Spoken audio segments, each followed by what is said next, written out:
Hello there. Last week I hit a milestone which honestly it boggles my brain when I think about it because we hit 1 million subscribers here on my channel. I cannot believe this at all, you guys. Like, truly, you cannot put words in my mouth to express how thankful I am for each and every one of you who support my channel, who watch my content, who leave a comment, who thumbs it up, interact with me on Instagram, send me an email, whatever it is that you do. Just thank you so much for the constant love and support here on Lone Fox. If you guys did not know, Lone Fox was always my second channel. This was my hobby channel. It's where I uploaded DIYs. It was just really fun for me to post videos over here on DIY and interior design, and it has now turned into my full-time career, and I could not be more thankful. This is what I love doing every single day. It is so fun popping onto this channel, reading your guys' comments, seeing your recreations of my DIY projects, seeing how you implement room makeover tips and designs into your own space. It is just such a great space, and it's such a positive space. I've seen so many industries across social media that just have a lot of negativity, and I feel like here on Lone Fox there is just so much positivity, and I love it so much. So I truly just want to thank you all so much who have subscribed to my channel. If you are not already subscribed, hello, my name is Drew. I post brand new home decor and DIY content every single week here on Lone Fox. This intro is definitely going to be a little bit longer than normal just because I have a 1 million subscriber giveaway that I want to talk to you guys about. I also have a little store promo, and then I'm also going to tell you guys about today's video as well, because we are going to be sharing with you 100 DIY home decor ideas, which is incredible. But I think I'm gonna go ahead and jump on into the giveaway. I have not done a giveaway here on YouTube in such a long time. I think my last one was when I hit 100,000 subscribers. We're at 1 million, which is crazy, and that definitely deserves a very, very big giveaway. So let me go ahead and dive on into the rules for that. So in honor of hitting 1 million subscribers, I'm going to be doing 2 different giveaways. There's going to be a US domestic giveaway, and there's going to be an international giveaway. And the reason for this is because my prize for the US winner is going to be a full room makeover. I am going to be picking one of you guys, and you guys can tell me which room in your space you want me to fully transform, and I will be purchasing absolutely everything you need. I'll be purchasing furniture, decor, rugs, lighting, paint, anything you need for the space. I'm going to be purchasing it for you. Of course, after a full-on design plan has been created, I'm going to be talking with the winner of the giveaway one-on-one to create their dream space, whether it be their living room, kitchen, bedroom. You can totally choose. Now, the kind of sad part about this is that I'm not going to be able to be there with the winner of this giveaway. However, they are going to be given everything they needed, all the tools, all the supplies, and absolutely everything they need to conquer the space makeover, which I think will be really fun. I'm going to guide them through the process as well. So if you are the winner of this giveaway, you are going to be getting a full room redesign by me. I'm honestly extremely grateful of all of the support and love that you guys have given me. So I want to give back to one of you guys a full-on room makeover, the whole Lone Fox experience. So that is going to be the prize for anyone that lives in the US. And the reason that I'm separating it from international is just because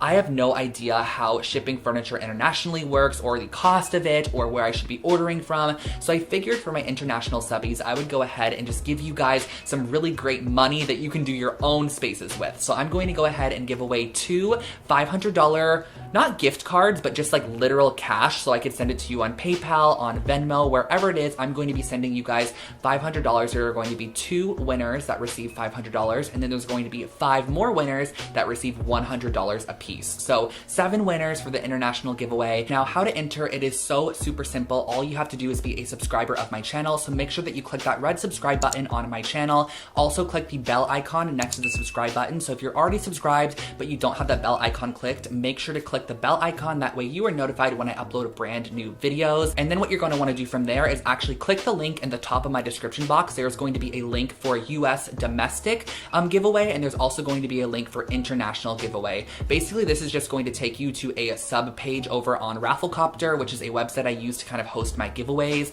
and it just allows you to enter your email, and that's how you can enter. It just makes it so much easier for myself to keep track of everything. It also gives you guys a couple of additional ways to enter as well, and it's just a really great service that I use, and you are not going to get your email bombarded or anything like that. It just makes it easier for me to go ahead and select winners in the end, rather than having to kind of randomly scroll through comments. I feel like this just makes it really fair for everybody. And I'm also going to have all of the additional details and rules in the description box below, such as the end date of this giveaway. And of course, it is open 100% international based off of where you are. You're just going to click the link in the description box and enter the giveaway. And one last little goodie for you guys here on my channel. This is only for you that are watching right now. You can get 15% off of my home decor website, which is lonefox.com. I have such cute home decor over there. There are throw blankets, we have pillow covers, and there's really anything everything that you need to decorate your home. There's kitchen goods, there's lifestyle products. I have a whole line of merch over there. You can get 15% off your order using code million at checkout. So that's only for you guys here on YouTube. So make sure to take advantage of that. Also, orders over $75 in the US do ship for free, which is great. So you can get 15% off on top of that.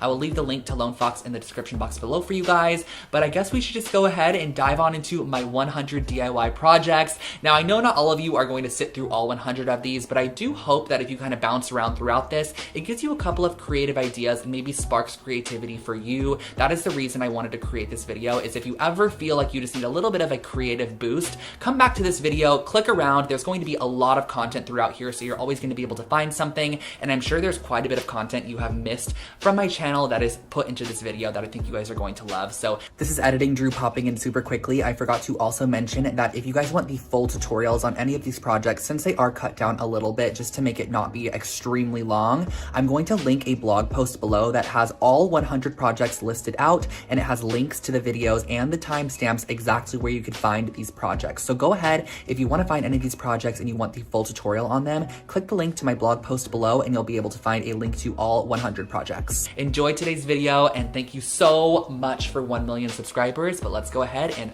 roll the DIYs. Diving on into our first project, we are going to be making this flower stamped pillow, which I created back in 2018, but it's still such an incredible DIY project. I went ahead and I started off by taking some baby breath flowers and just pressing them between two pieces of paper and added a couple of books on top. And after a few hours, you're going to have these nice pressed flowers, and we're going to essentially be using these as stamps for our DIY. So next what I did was use a little bit of black fabric paint, and I stippled it on with a stippling brush, used a little spray bottle to spritz some water on there to almost turn it into a watercolor. And then I stamped it on the edge of my pillow as shown here, using a paper towel on top just to absorb any of that extra water. So as you can see, as you stamp it down, it creates this nice kind of watercolor stamped effect. And I created this all the way around the entire exterior of the pillow, making sure to kind of create a circular shape as I went with it, because in the end I wanted to go back with a paintbrush and some watered down paints to add an initial. This is actually based off of a pillow I saw on Anthropology that had an initial on it, and I thought it was super cute, so I wanted to create my own, and that's how this one turned out.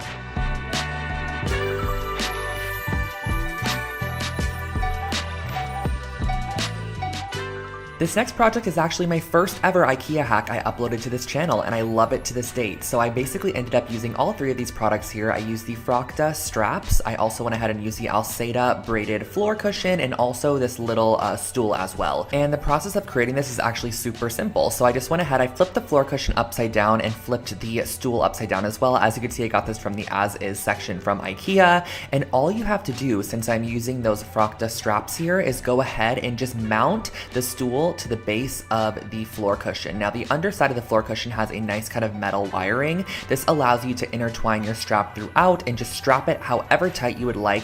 And I also love how this project is totally reversible too. So let's say in the future you don't want to use this as a side table anymore, you could simply undo this strap and you still have all of your components that you originally started out with, and that finishes off this table.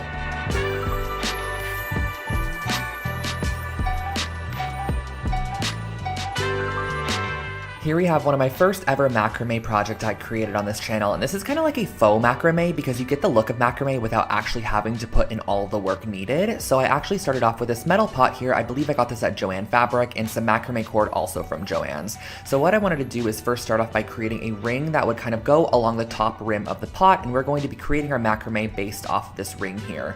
So cutting a couple of yards of macrame cording, you're going to need 2 strands per section, fold them in half, and you're going to create a lark's head knot over that ring that you initially created to hold your pot, and you're going to want to apply these at 4 different points on your ring there. So as you can see, we have 4 different sections applied, and now you're going to want to start the macrame process. So grab 2 strands and place them in the center, and you're going to use your right strand, go over the top of your 2 center strands. Your left strand's going to go over the top of your right's tail, underneath and up through the loop. This is going to be a very, very repetitive process, but this is why I kind of call it a faux macrame, because there's no need to really connect different strands and get kind of confused as you're going on with the process. You're only going to be working on each 4 of these sections at a time, and you're going to be creating a sequence of square knots, which is going to end up looking something like this. And once you reach your desired length, go ahead and tie all 4 strands in a knot there and cut 2 of the strands off that are not necessary anymore, so you only have 2 hanging from the end of the knot there. And then once you finish it off, just go ahead and tie all your strands together at the top and hang wherever you desire.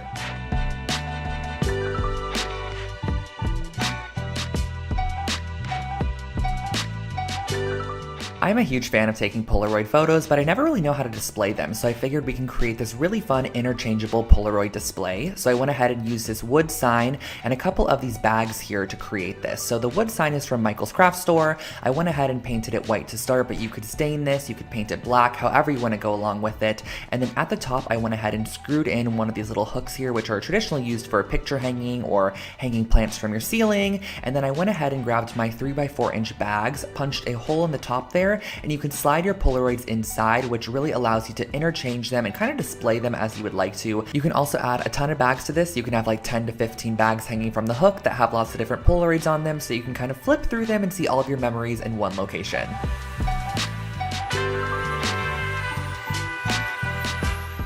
Next up, we have a fun dollar store project. This is wicker lantern lights, and all I did for this project was get some of these little wicker balls from the dollar store, and I went ahead and I spray painted them first with a brass spray paint. Now you could spray paint this however you'd like to, but I thought the brass would be nice because it kind of would make them look like metallized objects on top of your light strand in the end. So I went ahead and sprayed these with a brass spray paint, and once I was finished with that, I went ahead and grabbed my fairy light strand. Now the best way to put this through these wicker balls is honestly to look for larger holes in the wicker. That way you can kind of string it through like a needle and thread. So I went ahead and I strung through my light strand, and I made sure that a light was positioned right in the center of each wicker ball. And once the light was in position, I went ahead and added a little bit of hot glue onto either side to hold it into place, and that finishes off your little fairy light strand.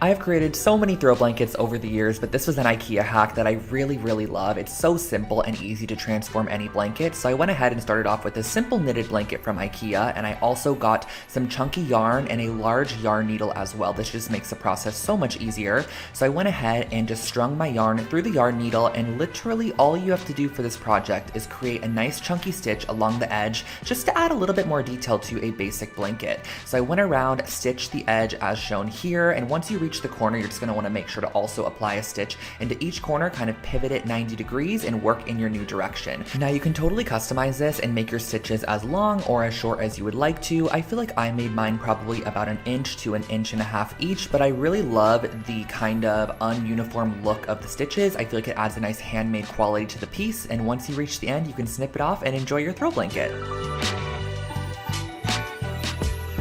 Here is a wall art project that is, again, totally customizable and extremely simple. So if you need something quick and easy, this one is for you. I started off with a couple of metal rings. Now you just want 2 varying sizes for this project, and I gave them a nice coat of black spray paint. But again, this is totally customizable, so you can spray it whatever color or metal finish you want to. Now I went ahead and I did a little lark's head knot of the gray yarn at the top there and just tied a little loop. This is going to be the top of our wall hanging where we are going to be hanging it on the nail.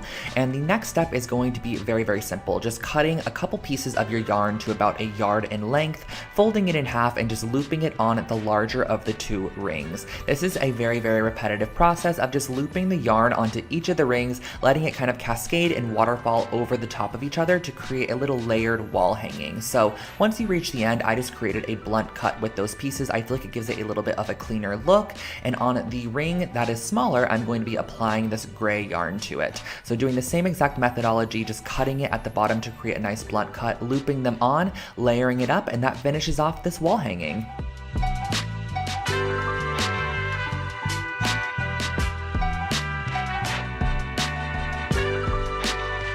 I remember this copper and concrete jewelry stand being a huge hit on my channel, so I'm really excited to kind of be reliving it right now. So you're going to want to go ahead and get a couple of copper pipe pieces along with some concrete and a mold that you're going to be using for your concrete. So I just used some simple concrete mix. You guys all know that I basically suggest the pre-sifted one that comes in the 10-pound bucket.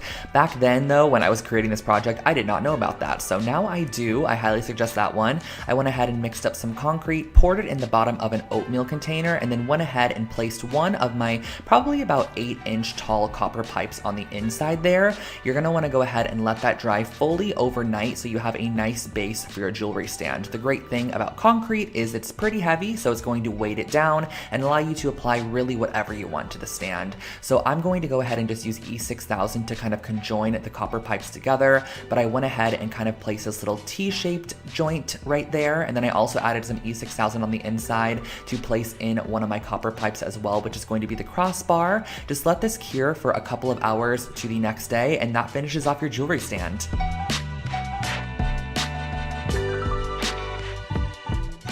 Bringing back another dollar store DIY for you guys. This was from a dorm video that I did, and the total cost of this project was $3.50. I used this cutting board on the left side, which I got at the 99-cent store, some nails, some string, and a pencil. So the first thing I did was actually just kind of trace out or sketch out a crescent moon shape, and then I went ahead and just dotted wherever I wanted the nails to be. I also added a couple of nail holes on the bottom, as you can see there, just to go ahead and allow myself to hang a couple pieces of jewelry off this or whatever I wanted to add to it. Now, I used really tiny 1/2-inch nails, which required me to go ahead and use a plier to hold it into place and then a hammer to securely press it into the wood there. And once you go ahead and hammer in all of your nails, I just went back with this black cotton cording, which I just kind of very no rhyme or reason applied it around the entire moon shape just to fill it in. I also went around the edge to give it kind of a nice clean finish, as you can see here, looping it around every single nail. This is just going to kind of finish it off and give the piece an outline. I just like the way that this looks a little bit more than when it is unfinished, and that really finishes off your jewelry hanger.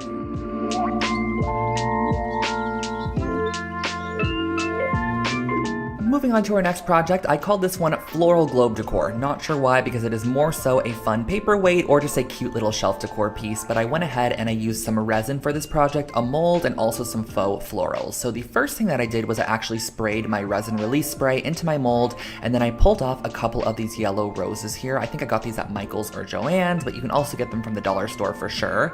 So I pulled off a couple of those along with the leaves, and then you're going to want to mix up your resin. So the resin is super simple. It is equal parts of the resin and equal parts of the hardener. Just make sure to stir each one individually for about 2 minutes each, and then mix them together and stir for about 2 minutes as well. So as you can see here, I'm just mixing it up, making sure it's nice and incorporated, and then you're gonna go ahead and mix them together. So just pour one of the cups into the other one. The resin is now going to start its process of chemical reaction, I guess you could say, and you're going to pour that into your mold there. I then placed in my flowers. You could do flowers, you could do glitter, whatever you have that is small that would kind of fit inside of this resin mold would be perfect for this project. I just opted for the flowers there.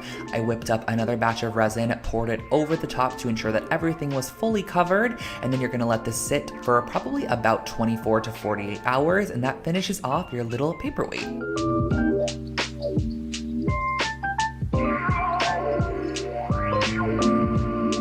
I remember this piece of decor like it was yesterday. This I had in my room for so many years and I loved it so much. It's a little hello framed decor piece, and all I used for this project was some yarn, a little frame, some fabric glue, and some canvas. So I first started off by taking my frame here and I glued it down to my duck canvas. Now this frame was, I believe, from Michael's at the time in their little like finished home decor section, but I got it on sale. I thought it was really cute, so I filled it with the canvas, tacked it down with a little bit of fabric glue, or you can use hot glue, and just cut away all that excess once you feel like it is nice and adhered on there. And next what we're going to go ahead and do is use a pencil to kind of map out the word that we're going to do. I just wanted to do the word hello because I have an obsession with writing that word. I don't know why, I just absolutely love writing out the word hello. So I opted for this mustard yellow yarn because yellow is one of my favorite colors, and I used a little bit of hot glue to adhere down the yarn in the loopy cursive font that I chose, which was my own handwriting. I don't know where I was going with that, but I went ahead and I glued it down in this nice little cursive font, and I just love the way it turned out. It just made me happy every single day I looked at this piece, and you can again totally customize this to have whatever word you want on the inside. It turned out really cute.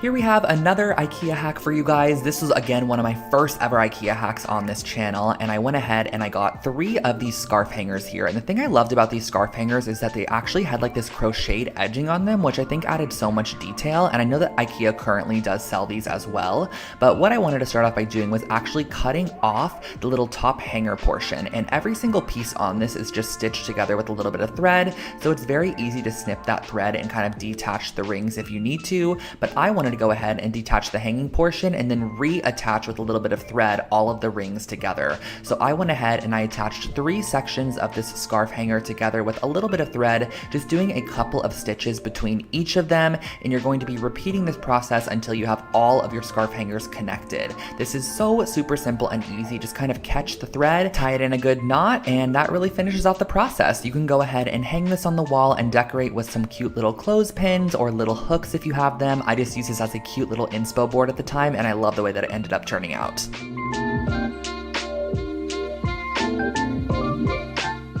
Here we have another super simple macrame project. This is definitely a beginning macrame piece if you're just kind of getting introduced to it, or you want to create a super quick and easy wall hanging. So the supplies that you're going to need is just some yarn, a pair of scissors, and a wooden dowel. So I went ahead and I cut my yarn to about 6 foot lengths of each strand. And for the start of this project, on the very left side, as you can see here, I went ahead and I actually looped 2 pieces of yarn on the start, and then every single section after that, I just did 1 piece of yarn folded in half and then looped onto our wooden dowel. So moving on from there, you're going to be creating, again, more square knots. This project only requires square knots, so it is very, very simple. A square knot is left over right and then right over left, and you're going to be doing this all the way down with the neighboring strand. So you're going to be grabbing a strand from one side, the strand from the neighboring one, and tying them together, and it's going to cascade downwards into a triangle shape until you reach the very end. So I went ahead and just repeated the process all the way down. You can actually go in and swap colors if you'd like to, and I also think it would be fun to go in with macrame cording instead of yarn, to use the macrame cord as the base of the project. And then once I was done, I went ahead and I hung it on the wall, and I used a pair of scissors to just trim away the excess yarn into an arrow shape. I feel like this really gives this piece a little bit more shape and overall a little bit more interest.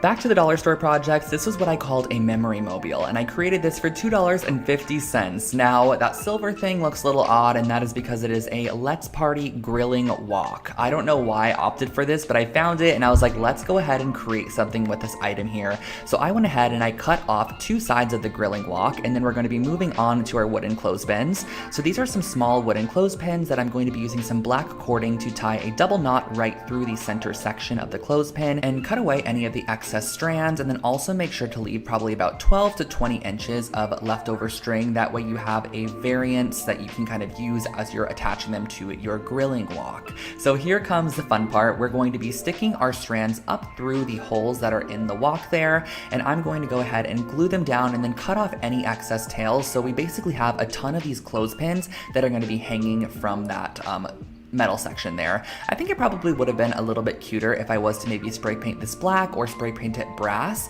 but I went ahead and I tied a strand at the top there, which is going to be our hanger. You can clip all of your memories or mementos here, and it just creates a fun little mobile.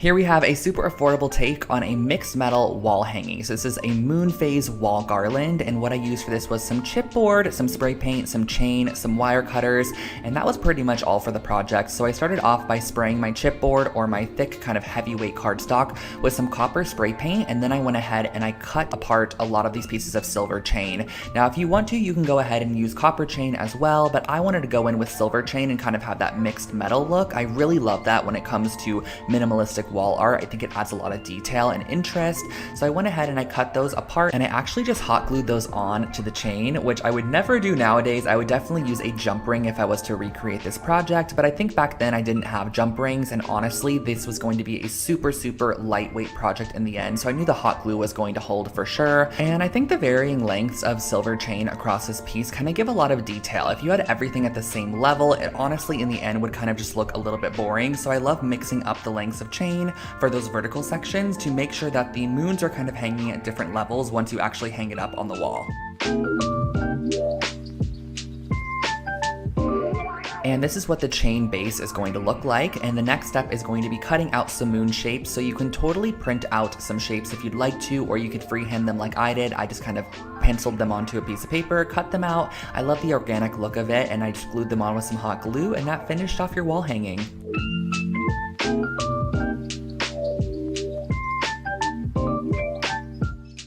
I personally love a good hanging planter, and I also love concrete, so this project is basically the best of both worlds for me. So I started off by mixing up my concrete mix with a little bit of water here. You're going to want this to kind of basically be the consistency of like a pancake batter. As you can see here, this one is a little bit thicker, but that totally works as well. And the mold that I'm going to be using is actually just a simple little, I guess, clear solo cup. And then in the middle there, I'm applying a Dixie cup and I'm pressing it down on the inside.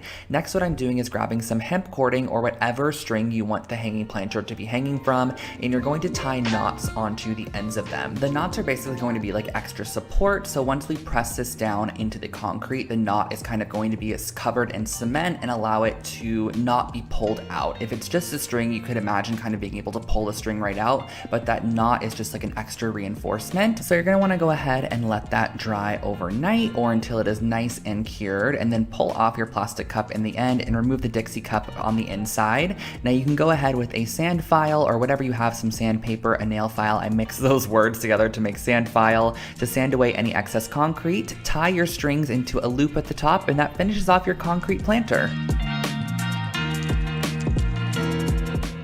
Now this next project is actually one that was inspired by anthropology. I bought a wall hook a while back and so many people were like, can you please like recreate this on your channel? And so I did. I basically found this wooden wall hook blank from Michael's or Joann's, some craft store, and I ended up spraying it with my brass spray paint so it had the similar brass look to the anthropology piece. And then I went ahead and Googled the constellation for Leo. That is what I personally am, but you can totally change this up for your own star sign. I just did Leo for myself, and then I went in with a little bit of black acrylic paint and just dotted this on wherever the stars were in that constellation. And then I connected them with some lines and just kind of cursively wrote Leo at the bottom. I guess it's kind of lucky that I'm a Leo because I didn't have to write that much. And then around the edge, I went ahead and I just did a little dotted kind of pattern just to add a little bit more detail, and that finishes off your wall hook.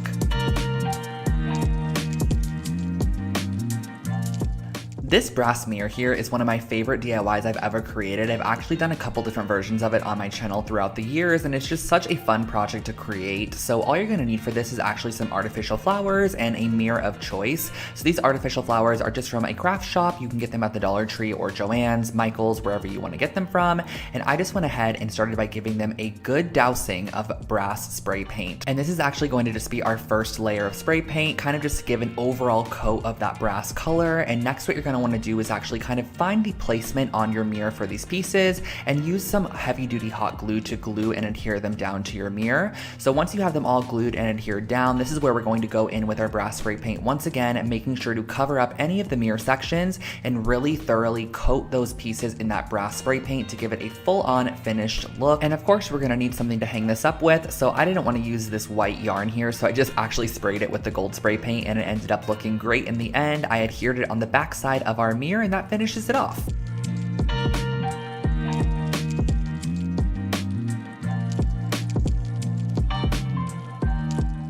I'm sure we've all seen these mesh trash bins at the dollar store, at Walmart, at Target, wherever it might be, but they're always not the cutest. So I want to share with you guys how you can add just a little bit of faux leather to this piece to make it more rustic and overall just cuter in the end. So the first thing that I did was I went ahead and I marked 3-inch wide sections and then drew a line to create a 3-inch wide strip that I could then cut with my scissors, because we are going to then go ahead and fold over those raw edges into the middle. So we're going to be ending up with a 1.5-inch wide strip of this leather material. So you're going to want to do this, that way you have nice clean edges on the front there. And then on the front side of your wastebasket, using a generous amount of hot glue, you're going to be applying your faux leather material and then creating kind of a little loopy handle at the top, which again is just for visual interest. There's no like rhyme or reason to this piece. And then I cut off the excess at the bottom there and went in with a little bit of white embroidery floss. I probably should have done this with like some jute cording or something just to match the vibe a little bit better, but I think it turned out cute nonetheless. So I went in and I just added a little X shape to secure the leather in place a little bit more, but also add a bit of detail to that edge there. I think this adds a nice touch. Tie it off on the back side, repeat on the opposite side, and that finishes off this basket.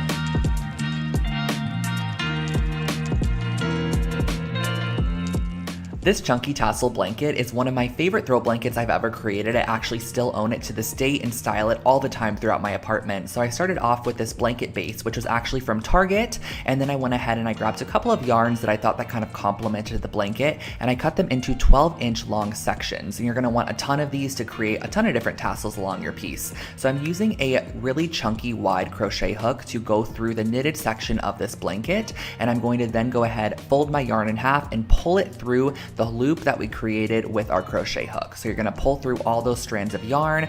Once all 3 of them are pulled through, you're going to then go ahead and pull the tails through that loop, and that finishes off your first tassel. Now, to determine kind of the pattern you wanna go with or where you want to apply your tassels, you can map it out first if you'd like to, but I just went ahead and did chunks all around the blanket, making sure that I had kind of like an even spaced amount of chunks of different colors of yarn that just add pattern, texture, and dimension to the piece. You can also just go around the edge and do like a tasseled edge if you want to, but I just wanted to mix up the yarn, so I did a variant of white yarn. I also added in some that had these gray kind of flecks throughout it, and then the end I just created these little tassel sections on the blanket, which just kind of give a little bit of detail.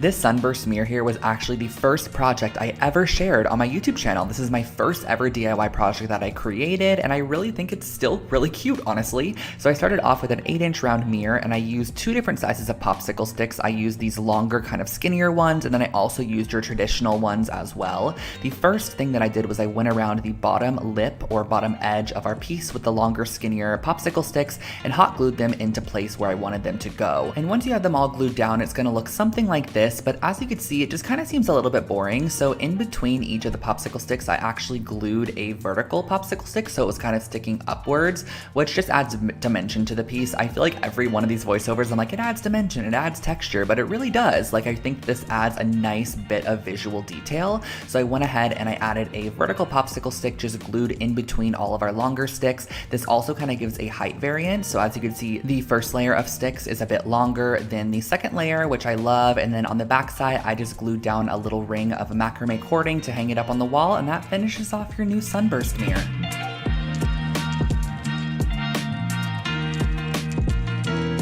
Creating a concrete coaster set is actually extremely affordable and not as hard as it looks. All you're going to need is a couple of solo cups, some concrete mix, some water, and a hot glue gun. So the first thing that we're going to be doing is actually cutting the top rims off of our solo cups and creating our very own mold. And I'm going to be gluing down the top of our solo cups to the notebook cover there. So we're basically creating our very own mold. So next what I wanted to do was mix up the concrete and pour it into the mold that we created. So you're just going to tap that in, making sure that you added enough hot glue around the perimeter of your mold to where the concrete will not seep out at all. Let that cure overnight, and once it is fully cured, you could basically demold your new set of coasters by pulling off that notebook cover, and this is what they end up looking like. You could sand the edges with a nail file or a little bit of sandpaper to give them a nice finish, and that's the finished project.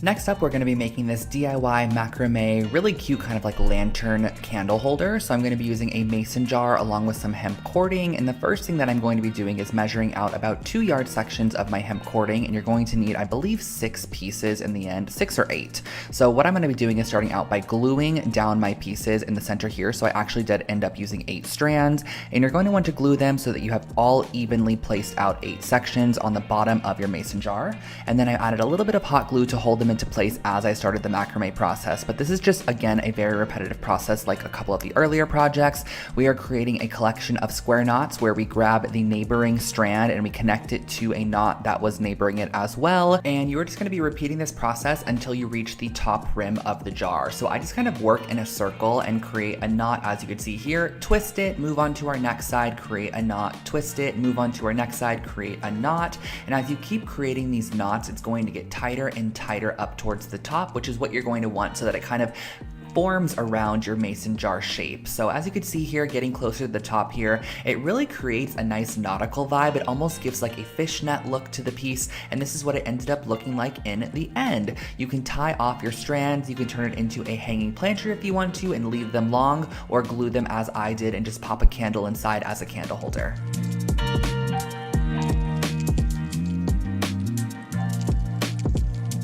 Cork is another really fun material to work with, and it's also super affordable. I got these cork sheets at the dollar store, and I wanted to turn them into some geometric wall decals, which you can just use as wall decals if you'd like to, but you can also actually pin things into them and use them as kind of like a little pegboard. So the first thing that I did was I just created triangle shapes out of the square shape, and I highly suggest using an X-Acto knife for cutting cork. It is so simple and easy. All you have to do is just kind of create a couple of strokes across using a ruler, and the cork will cut nice and smoothly. So I went ahead and I created these. I also went ahead and created some smaller ones as well, just using a fourth of the cube. And in the end, I had all these different triangle shapes, which I could then go in and add a little bit of painted detail to. So using a little bit of Scotch tape, I just applied that on the edge there. And this one in particular, I wanted to have a nice little white edge. So I went ahead and I added some white acrylic paint on there. I also painted some fully white as well. And once you're done, you can pull off your acrylic paint and you can just attach these to the wall using some 3M mounting squares, and that finishes off this project. Another super affordable wall decor piece is a pressed flower wall art, and you can make this on a canvas, you could put it inside of a shadow box frame, whatever you want to do, but all you're really going to need is a couple of florals and leaves that you could find out in the garden or on a walk down the street. So as you can see here, I just picked up a random variety of different flowers and leaves, and we're going to be using a bit of parchment paper to press these in between some heavy objects. So the first thing that I did was actually rip off a piece of parchment paper, place another piece on top, and on top of that I placed a ton of my books from school, or when I was going to school, on top of that. And you're going to want to let this dry for about 2 to 3 full days, or until all the water has been drawn out of the pieces and they are completely dry and flattened, ready for the next step of the process. So as you can see here, I have all these flattened leaves and flowers. And lastly, the next step in the process is just to glue these down to a canvas or some form of frame. So I ended up lining them up. I just thought it added a nice minimal approach to this piece, but you can scatter them around, create patterns, however you want to do it. But in the end, you come up with this really cute dried floral wall decor piece.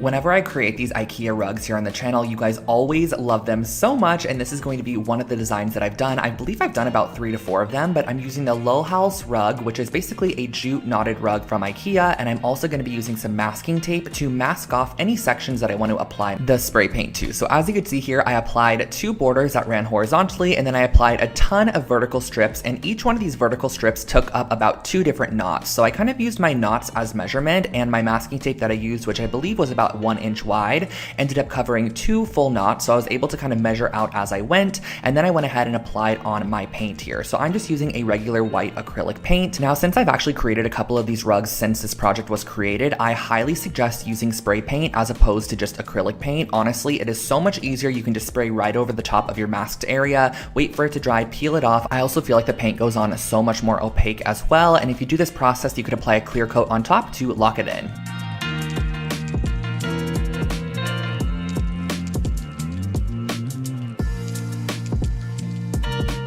Next up, we are creating a set of felt coasters, which are really cute, and I actually upcycled this Putta box from IKEA. I had this in my stash for a while, and I just never ended up using it for any form of storage. So I was like, why don't I go ahead and actually recycle it and turn it into some coasters and just use the fabric, because I didn't find a use for the actual box itself. So all I had to do for this process was honestly use a ramekin. I traced around the outside of the ramekin to create my coaster size, but you can use whatever you have kind of as a marking utensil. And then I went back in with a pair of scissors and just trimmed around all of the excess, and that honestly, you guys, finishes off this project. It was super simple and easy. I just felt like the material on this was super thick and very durable, so I thought it'd be great for a set of coasters. I also intentionally drew right over the top of the stitching line because I love the detail it added, and I just locked in those seams with a little bit of glue on the edge, and that finished off this coaster set.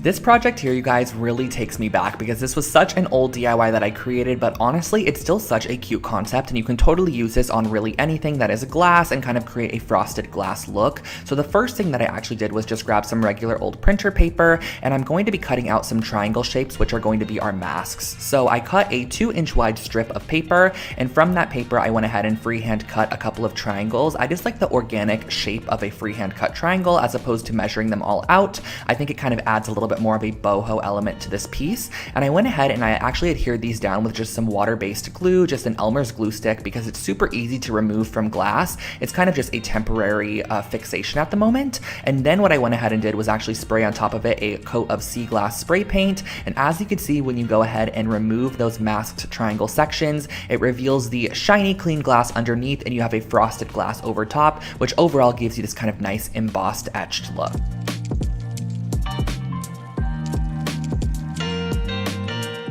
I always actually get requested for a ton of decor that includes like an initial or something that you can customize a little bit, and I love this take on an initial decor piece. I think this would be so cute in an office space. So I actually picked up one of these oversized paper mache letters, which I believe I got it at Michael's, and I also got these kind of balsa wood stick sections, which I'm going to then be tiling on the front of our letter to almost give it a restored wood look, as opposed to making it look paper mache or just painting it or adding to it. I thought the wood really elevated the overall vibe, and it was still a very affordable option. So all you have to do is actually just place the wood on the front side, flip it over to the back side, and use a pen to just kind of mark off the section you want to cut, and use a pair of scissors to simply cut away any excess. And do keep in mind in the end that you can go back in with a little bit of sandpaper if you need to sand away any harsh edges, but once you are done, you kind of get this tiled wood effect that I think looks so stunning in any space.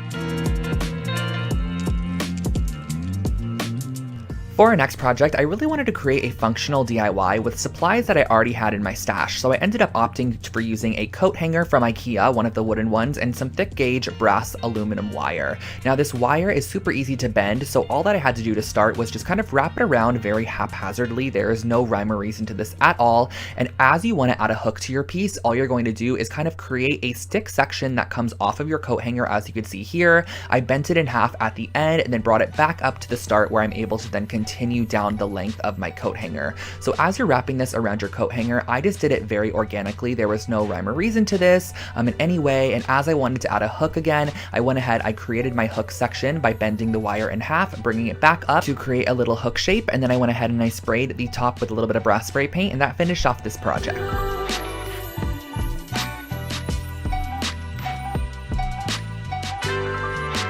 Here is a way to take a simple mirror and turn it into something a little bit more elevated and rustic. So I wanted to turn this into a jewelry holder. So I started off with a square mirror. I also used some balsa wood, some spray paint, a couple of hooks, and some E6000. So the first thing that I did was I cut my balsa wood to be the width of my mirror, and I went ahead and screwed my hooks into one side of the balsa wood on the bottom there. So I went ahead and I screwed in, I believe, about 5 of them, and I used this hammer finish dark bronze spray paint to give this more of a metallized finish, and I think it looked really, really cool in the end. You could spray this or stain it as you would like, and then on the bottom of the mirror I went ahead and I applied our hook section, as you could see, and on the top of the mirror I just applied the other wood section just to kind of make it look like it is framed off. And on the back side you're going to want to also allow it to be hung up, so I used a little bit of chain that I had in my stash. I used E6000 to adhere it down. Once it was fully dry, you could hang this up and store your jewelry.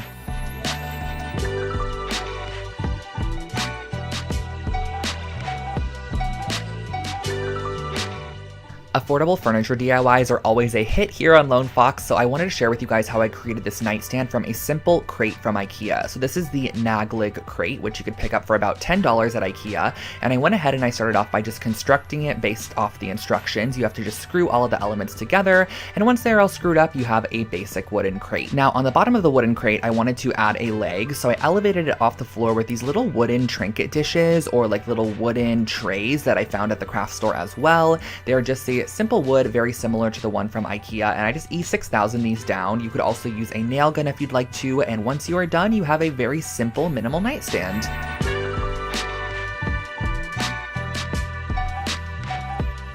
This next piece of decor is a great way to add more of your accent color throughout your space because it's totally customizable. You can select the colors of yarn you want to go for, and the first thing that you're going to want to do is actually tie a piece of yarn across the bottom side of this ring here. This is going to be where all of our other yarn sections are going to be hanging off of, and I suggest starting from the bottom. That way you could build up and layer your yarns as needed. So all we're doing here is a simple lark's head knot by cutting a little bit of yarn, probably about 6 inches long, because you could trim it after if needed, and attaching it to the yarn piece that we added on originally. So I just varied up my yarn a little bit. I did a little bit of the white fleck and also the yellow on the first section, and then here in the second section I opted for this twisted yarn that had yellow and white in it. I added a little bit of blue, and then on the third section at the top I just filled it in with a couple more colors. So once you are completely done, it'll look something like this. You could trim off the excess, and here's your decor piece.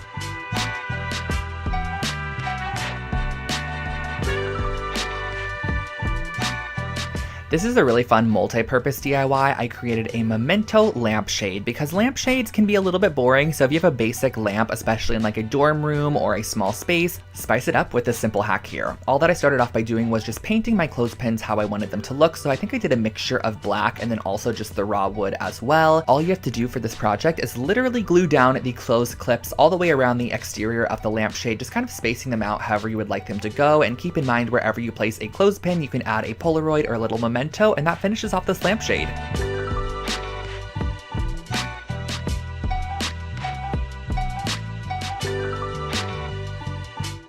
It's actually really fun redoing these voiceovers because I forget how many fun projects I could recreate currently that I would love to have in my apartment, such as this wool magazine holder. These are super affordable. All I did was I picked up this gray toned felt from the craft store. Each felt sheet costs under 50 cents and I cut it in half to start. Then what you're going to want to do is actually fold it into thirds like this. That way you have nice clean edges on the front side and it doesn't have any cut edges. I ended up using some Fabri-Tac adhesive to glue it down on a third of the piece. Then I added a little bit more adhesive on top of that, folded it over once more, and you have a nice tripled up felt piece, which you are going to want to make two of. And then once you have both, you're going to glue them together just about an inch on the bottom. Just glue these two strips together, let them dry. Once it is dry, use a push pin to secure it in the wall and place your magazine inside.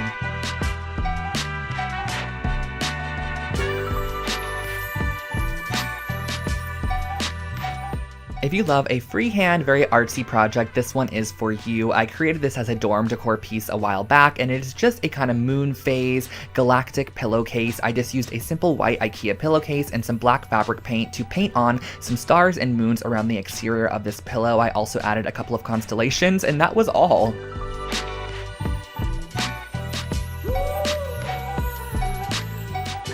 I still to this day create these reworked sweaters for Christmas gifts or birthday presents. All you're going to need is a couple of old sweaters. This is a Champion and also an Illinois sweater from H&M. And all I did for this project was just cut the sweaters directly in half down the middle. The great thing about this project as well is that you can actually get two finished sweaters from your two original sweaters. So it's not like you're scrapping any material at all. So what you're going to want to do is actually pin the right sides of your sweaters together down the front, and you're going to be sewing this up the entire front side using just a straight stitch. I suggest doing the triple straight stitch so you have a nice strong bond. I removed those pins, and on the back side you're going to put right sides together once again. Add a pin every couple of inches to hold the fabric together, add a nice straight stitch all the way throughout, and that finishes off your brand new reworked sweater.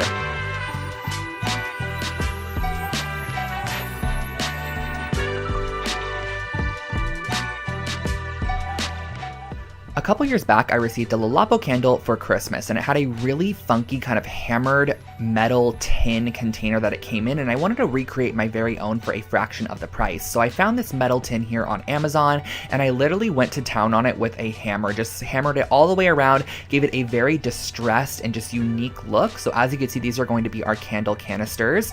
Now these candles here are a couple that I've had in my stash for a while, and I placed them right on top of a pan, just right over the heat. However, I would never do this to this day. I highly suggest getting a boiling pot that you can actually add some water inside of, adding about 2 to 3 inches of water, letting that boil, and then placing your candles inside and letting it slowly melt over time, kind of like a double boiler method. But once it is fully melted, you can go ahead and glue a new wick on the inside of your canister. And then once that is adhered inside, you can go ahead and pour your melted wax very carefully into your canister there. I actually poured both candles in here and mixed up the waxes, but you can totally do one style or create your very own scent with some essential oils, and that finishes off your hammered 10 candle.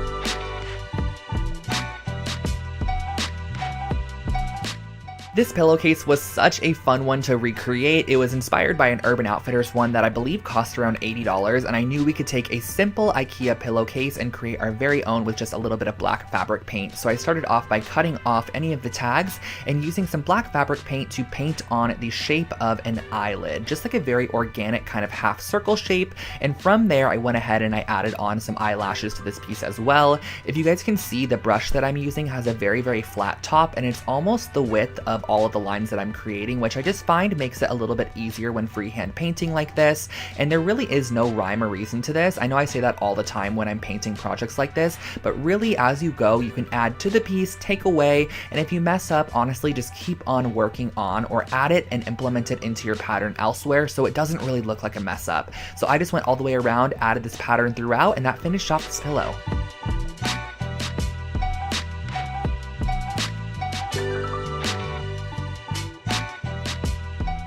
Another oldie but goodie was this geometric wall hanging. I remember when these geometric shapes were super trendy in interior design, and if it totally matches your style currently, this is a project you should definitely recreate because it is super simple. But a humongous pointer I can give you for creating this project is to work on top of wax paper or parchment paper and just basically lay your sticks down and apply glue on top of them. That way you're not adhering everything together and having to wait for it to dry and it's sticking to your surface. Just work on top of a wax paper or parchment paper and it will easily be able to be removed. I also use the tip of my hot glue gun to kind of melt down any excess hot glue sections. So I created these 3 almost pinwheel style shapes and I attached them together using a little bit of yarn. You're just going to use about 8 inches of yarn between each section to attach them together.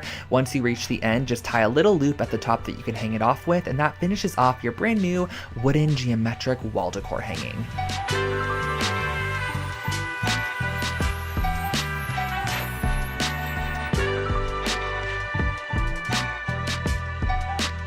This next project was actually another take on that little wall strap that I created with the wool fabric earlier, but this one is just a wall pocket and it is super simple to recreate. You're just going to need 2 pieces of 8.5 by 11 felt, and on one of the pieces you're going to start by rimming the entire outside, leaving a 2.5 inch section at the top that you're not going to be adding glue to, because once you actually adhere this down, the sides and the bottom are going to be nice and adhered, but that 2.5 inch section you're actually going to want to fold down like this, add a little bit of glue to either side as shown, and fold that down. That way it kind of creates this little pocket flap. Lay a couple books on top, and once you're done, you could hang this on the wall and add whatever you'd like inside. This little trinket box turned out super cute, but honestly the technique that I used to create a crackle finish is just a fun one to have in your DIY skill set. So you're going to definitely need some Elmer's glue, some acrylic paint, and a wooden box of your choice. So the first thing that you're going to want to do is actually go ahead and paint it with the color that you want your cracks to be. So I went ahead and painted it white to start. You could paint it gold if you'd like to and kind of have a gold crack underneath black, which I think would be really pretty, or you could paint it however you'd like. The next step is going to be applying a generous layer of Elmer's glue on the top section that you're going to be applying, and then right over top of the Elmer's glue, before it can dry, literally immediately after applying it, go ahead and apply on a layer of your acrylic paint. And as it starts to dry, the glue will actually separate the paint and create a cracked finish, which is really great. So the thicker the glue you apply, the thicker the cracks, and if you want daintier cracks, just apply a thinner layer of glue.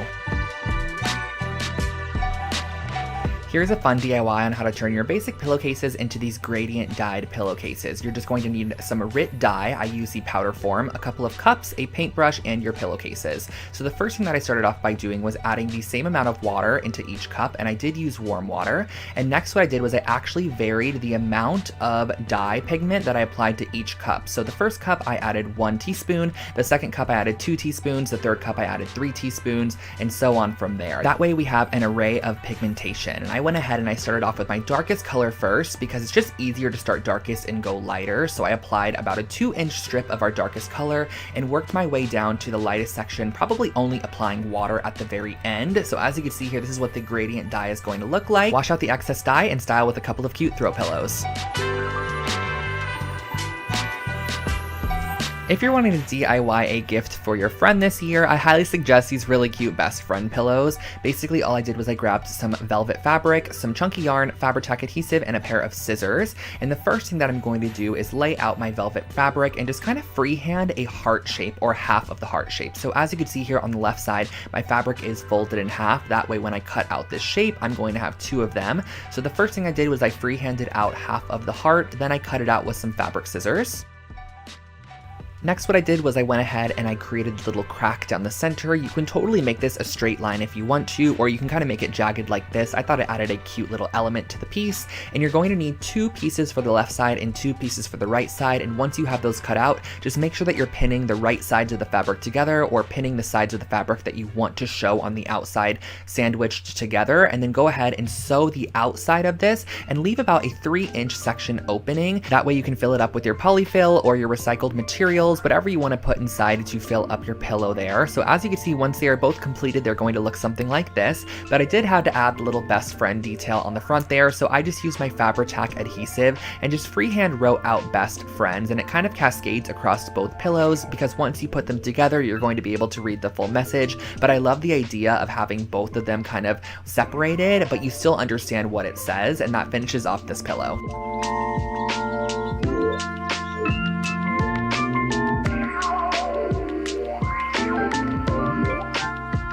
Another super affordable set of coasters created here on the channel were these leather wrapped coasters. Now the supplies are very minimal. All you're going to need is some foam board and also some faux leather material. So the first thing that I did was I cut down the scrap piece of foam board into 4-inch by 4-inch squares. Those are going to be our coaster size. Next, once you have those cut out, you're going to go ahead and just cut out a piece of your vinyl leather or your faux leather and cut it out with about 1 inch to spare on all the edges. That way you can go ahead and apply your E6000 adhesive on the bottom side, press it onto your faux leather material, and then you're going to press that down just as shown here.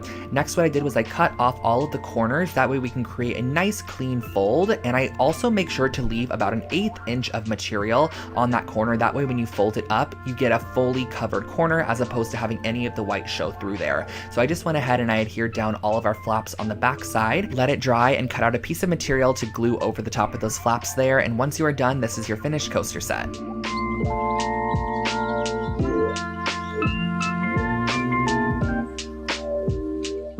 This eucalyptus wall decor is a great way to add a minimal touch to your space. It adds a little bit of greenery, but also a fresh scent of eucalyptus. So all I did was I actually went ahead and I purchased a fresh sprig of eucalyptus from the grocery store, and I'm going to go ahead and just cut off a couple pieces that I like as seen here, and then I'm going to be wrapping around the top of them with a piece of string just to kind of finish off the edge and give it a more polished look for our wall hanging. Tie off your string at the end and leave probably about 2 to 3 feet of excess string. That way you can vary the lengths as you apply it to our wooden dowel a little bit later. So just go ahead and tie these off onto all of your pieces of eucalyptus that you want to add. I believe I did an odd number of about 7 pieces. So once you have all of your eucalyptus all strung up and ready to go, we can start applying this to our wooden dowel. And when it came to constructing the final piece, I just went ahead and made sure that all my eucalyptus pieces were hanging at different lengths, so it just added a little bit more visual interest and not everything was at the same exact level. So I just double knotted these onto my wooden dowel all the way down, making sure they were nicely secured. And once you have them all attached, you can hang it on your wall, and that finishes off your eucalyptus wall hanging.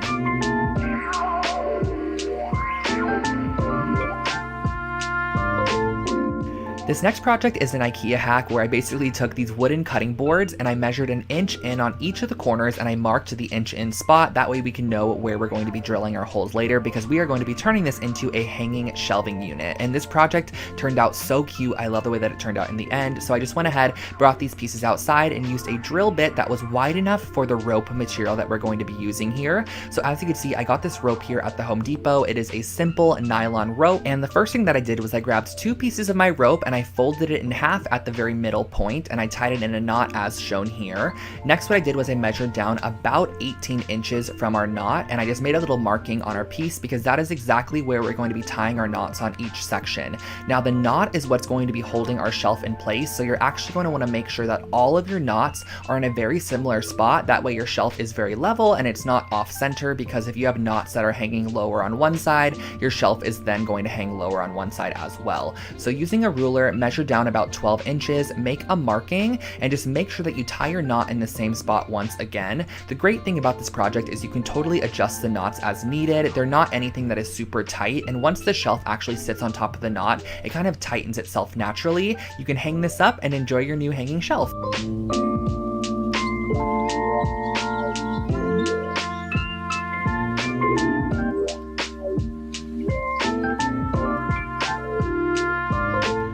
This next project right here is definitely one of my favorite IKEA hacks I've ever created. I actually used this wooden tray from IKEA and this large mirror that I got at Joann's, along with some faux leather material, some E6000, and a couple of wooden blocks. So the first thing that I did was I took my large circular mirror and I'm going to be gluing down some of these little wooden blocks, which are basically just going to be spacers, and just elevating it off of our tray in the back. And if you wanted to, you can totally just adhere the mirror directly down to the tray, but I ended up using these little wooden blocks just to elevate it off the tray a little bit. I just think that it adds a nice bit of dimension to the piece, and it just makes the mirror look like it's actually floating in the center of the tray. And next what I did was I grabbed this faux leather material and I'm cutting out a 3-inch wide section. And you're going to want to make these strips down the longest side of your fabric, because we're going to want very long strips. That way we could create the band that's going to wrap around the outside of our mirror and just give it that very rustic, elevated appearance. So using a little bit of hot glue, I just went ahead and I adhered this down the entire strip there, just making sure that I folded it in half. And the reason that I did fold it in half was just to save a little bit of my material. I knew that the folded in half section, or the ugly side, can face the back of the mirror, which is going to be against the wall. So what I did was I just adhered my strips together, and then I E6000 them on the outside of my mirror using clothespins to stick them down as the adhesive dried. Now what we're going to be doing towards the top here is creating this little section, which is kind of like a triangle, and you're going to want to adhere these two strips together there, place a book on top, let it dry, and once it is dry you can hang it on the wall.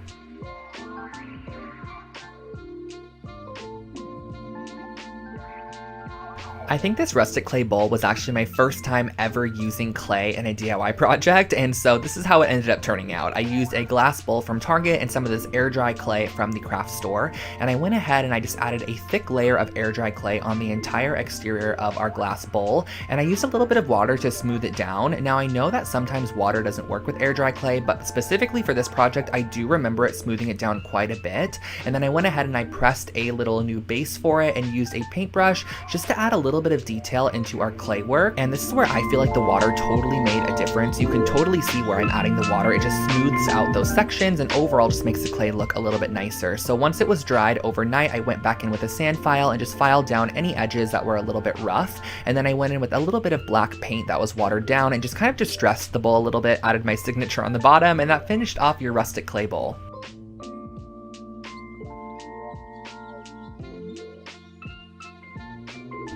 As many of you guys know, I love making throw pillows here on the channel, so here is a geometric yarn pillow that's really fun to recreate. I just used one of the Vigdis pillow bases, some white yarn, some Fabri-Tac adhesive, and some scissors. So all I started off by doing was grabbing a ruler and just kind of creating a couple of geometric shapes on the front side of this pillow. These shapes are kind of just going to act as a basis for our geometric yarn designs that we're going to be creating on top there. So as you can see, for the first one here, I actually cut every single individual piece of yarn all the way across, but as I worked on this pillow a little bit more, I realized that I can just make the yarn kind of loop back and forth, and I was going to be creating a border on it, as you can see here, with a little bit of yarn in the end. So I knew that those would be covered. So I just went ahead and I created these little sections on the front of the pillow, filled them in with yarn, and once they were done, it just reminded me of a piece you would see at Target.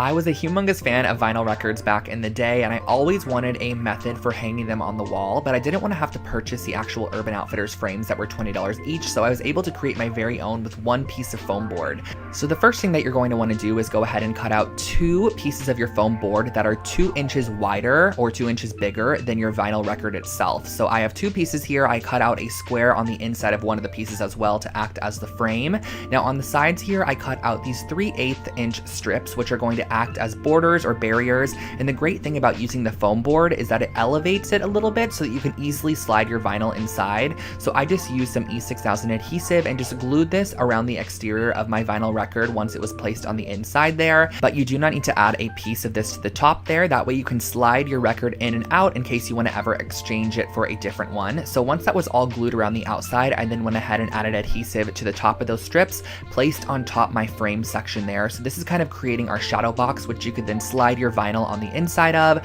I just wrapped a piece of yarn around the entire exterior inside of the little groove that we created, cut off the excess, tied it in a knot, and I hung this up on the wall, and that was my vinyl frame.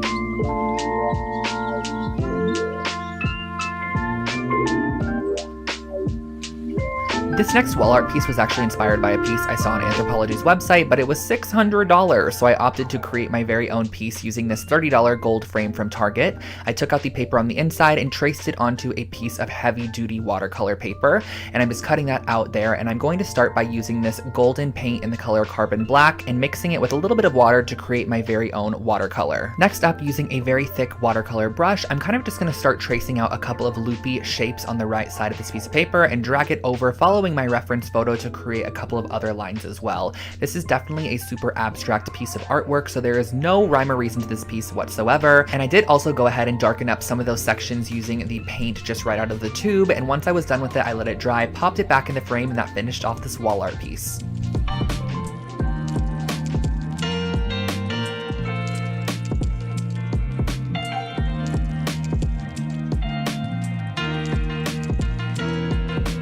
I'm back with one of my favorite materials, resin, and we are going to be making one of my favorite projects, some coasters. So these are some agate coaster molds. You can find these on Amazon if you search agate coaster mold. I also got these dried flowers on Amazon as well, but you can totally dry your own based off of some of the methods that I shared with you guys earlier.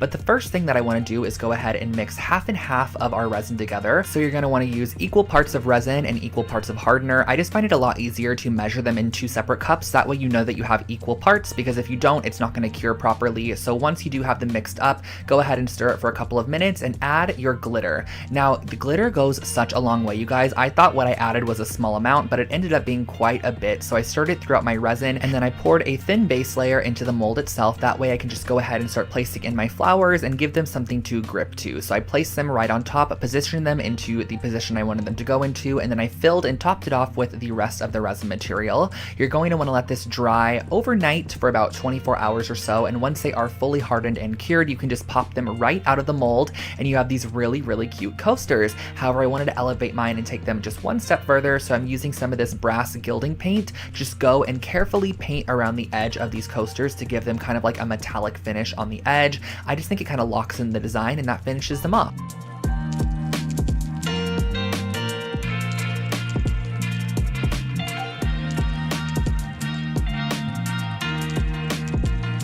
This is probably one of my favorite dollar store projects I've ever created, and I ended up finding a ton of these little canvases in different sizes and also some assorted faux florals at the dollar store, and I pulled them off of the stem. We're going to be doing a very similar method to that gold brass mirror that we created earlier, but we're going to turn this one into a really cute wall hanging. So the first thing I did was I grabbed all my florals from the Dollar Tree, brought them outside, and just gave them a coat of brass spray paint just to kind of get the actual coating process going. We're going to be able to go back in later and really finish it off, but for now we're going to be using the brass spray paint. The next thing that I did was I went in and I added gold paint to the back side of all of my canvases, and I love how it goes over the top of the staple. It really makes it look welded.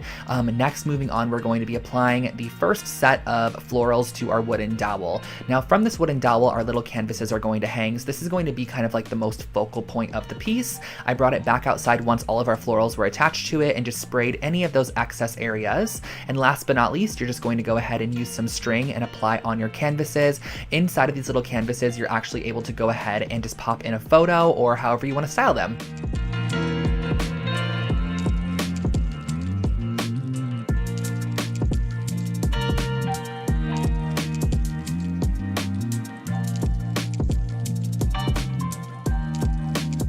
One of my most viewed videos on my channel is actually this IKEA hacks video where I turned this Trampa doormat from IKEA into a really cute, just customized doormat. So all you're going to actually need is some black paint and a paintbrush. And what I'm going to be doing is on the bottom left-hand corner, I'm going to be writing the word hello. So just kind of freehand writing this out. You can totally use block letters or a stencil to help you with this.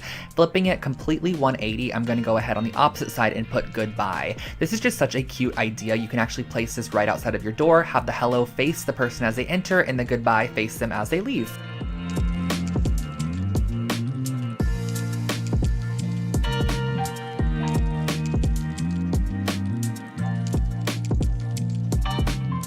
Of course, I had to include a little bit of DIY organization. So I picked up these little folder or paper holders. These are from IKEA. They're just made out of cardboard. And I wanted to transform these into kitchen organizers for my friend James's kitchen. So we ended up going ahead and using some navy blue paper, which matched the color scheme of the kitchen. And I went ahead and just kind of wrote on there what was going to be in each of them. And after I cut them out, I went ahead and added a little white border as well. This is totally optional. You can add it or not, but I just thought it added a cute little touch to the piece. And then all you have to do on the front side of your organizers is just glue them towards the top there, and that finishes off these organizers. They slip nicely into drawers, and you can pull them out whenever you need any of the supplies that are on the inside of them.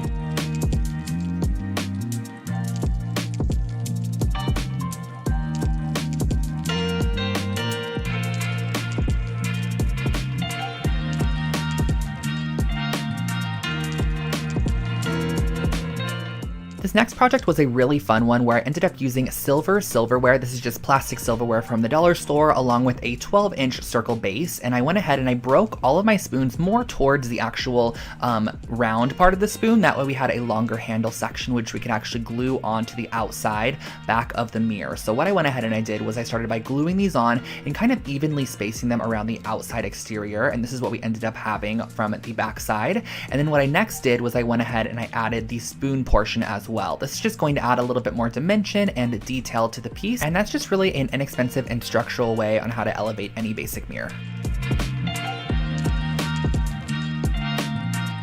Back into the wall decor and also back into the macrame, we are going to be starting off with a 12 and 14-inch ring for this project, and then I'm going to go ahead and cut out 2 yard pieces of string, which I'm going to then just slip knot onto the top of our 2 rings. You're going to want to have 2 of them to start. Simply cross them over as shown here and do a simple half hitch knot to secure it to the bottom left side and bottom right side of the original knot. So all you have to do for this is just wrap it around once as shown, wrap it around one more time, and then just pull your tail right through that loop that it creates, and that is your half hitch knot. And from here on out, it is pretty repetitive. You're just going to go ahead and apply another slip knot on top, wrap it underneath, and then go ahead to the opposite side and do a simple slip knot to attach it on there. This might be a particular project that you want to watch the full video on, because it's a little bit challenging for me to cut all of this into a little 1-minute section for you guys. But once you have all of your knots attached, it kind of creates this really interesting woven pattern in the middle, and you have all of these little tails here, which I then went ahead and did a blunt chop on at the bottom just to finish it off. On the top back side, I added a little loop that I could hang this up on the wall with, and that finished off this wall decor project. I really like this one, and you guys also have recreated it so many times.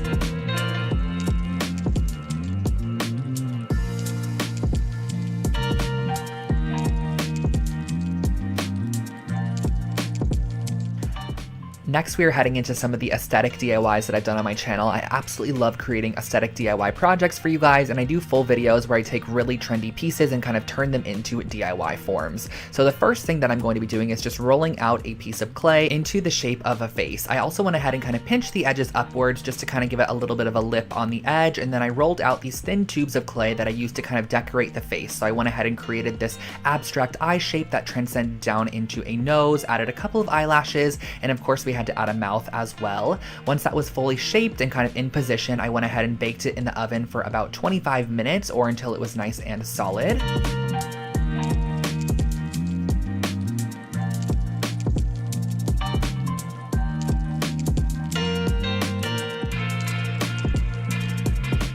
I remember seeing these wreath forms at the Dollar Tree all the time, and I never knew what to do with them, but I always knew I wanted to create something with a wreath form. So I went ahead and I grabbed this really thin gauge artistic wire, and I started off by just wrapping it all the way around the entire exterior of this wreath form. So I just kind of cut off sections and wrapped it as I went, just kind of going around the front side and the back side pretty close together, and occasionally also wrapping it around our middle strand or the top strand to kind of just add a little bit more detail and make the wire not look super uniform. So every now and then I would kind of just wrap it around the middle, or I'd wrap it around the top, and it just added a little bit more interest to the piece. So I went ahead and finished the entire round of this piece, and then I went ahead and grabbed some masking tape, and I kind of just placed it randomly every couple of inches around the frame there, and I went in with my gold spray paint thinking that once I removed it, it would be such a cool mixed metal design, and I just honestly didn't like it that much. So I actually went back with white spray paint and spray painted the full piece white, and finished it off with some brass gilding paint around the entire outside edge and also the inner rim, and that finishes off your new picture frame.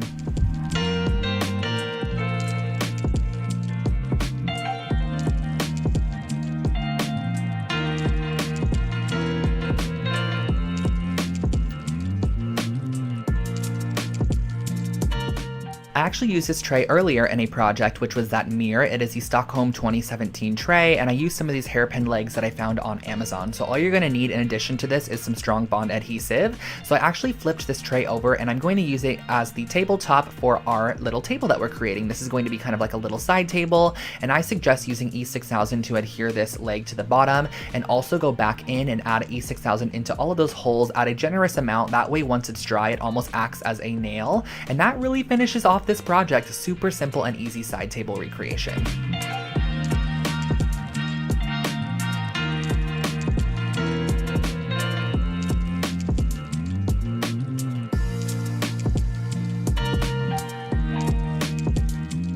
Now this is a super simple way how to create your very own kind of bar cart or little kitchen island section for a small apartment. So I went ahead and I picked up this Mulger little rolling unit, and I realized that I wanted to have it kind of have black accents along with the wood accents that it's originally made from. So I kind of mapped out where I wanted my black to be on top of this little reference drawing, and I also grabbed some of these hooks as well along with some black spray paint. So I brought all the pieces outside that I wanted black, and I gave them a nice coat of the matte farmhouse black spray paint, which is my favorite color from Rust-Oleum, and I did it on all of the sides. This was so satisfying to spray paint. I also went ahead and grabbed some of these little wooden trays, which I used on a former project as well. I used them as the legs once again, so just making sure to flip them in all directions and give them a nice generous coat of the black spray paint. And once they have fully dried, you can go ahead and reassemble your entire piece. What I did was I just went ahead and followed the instructions, reassembled it as is, and I just love the details of black. On the bottom of this piece, instead of using the rolling wheels, I actually went ahead and secured on those new legs and added a couple of hooks to the side. That way we could hang on a little cutting board. This was also from IKEA.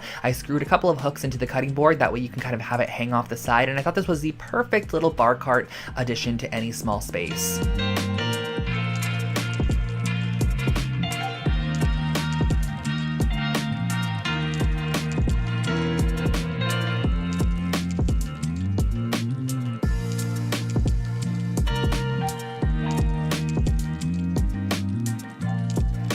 For our next project, I wanted to share with you guys how to create your very own knobs using clay and also these really cute photo holders. So the first thing I did was I kind of created a chunky ball, and I just honestly inserted a screw on the inside, and this is going to be a knob for a dresser. I'm going to create a triangle shaped one as well. And then right here, I'm kind of just creating a disc and using a popsicle stick to create a slice down the center. This is going to be our little photo holder or memento holder. So you're going to want to go ahead and bake these, and once they come out of the oven, you could just simply paint them as you'd like. I use my brass gilding paint on the round knob to kind of give it a hammered look, and then on the smaller one I painted it pink, added some white details to give it that ceramic vibe, and last but not least I just left the actual picture holder completely raw.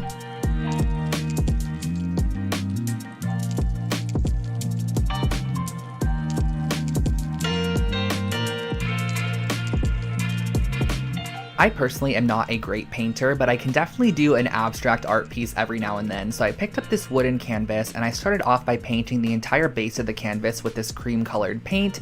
It kind of has like a little bit of an orangey peachy tone to it, which I love. And next what I went ahead and did was actually go in and mark around the edge about a 1/4 inch in. That way I could tape it off because I'm going to be adding a yellow kind of squiggled section to the bottom here. And what I mean by that is I'm going to kind of create a line that's a bit more organic and free flowing towards the top there. This is kind of emulated off of a mid-century art piece that I've seen. So on the left side, I'm using some black dots to kind of just create a abstract pattern. And then on the right side, I'm filling in all the blank space with some lines. Now on the far left side, I kind of messed up here. I did too many of those dots. So I just went back in and kind of just covered them up with our original cream colored paint. And that finishes off your wall art.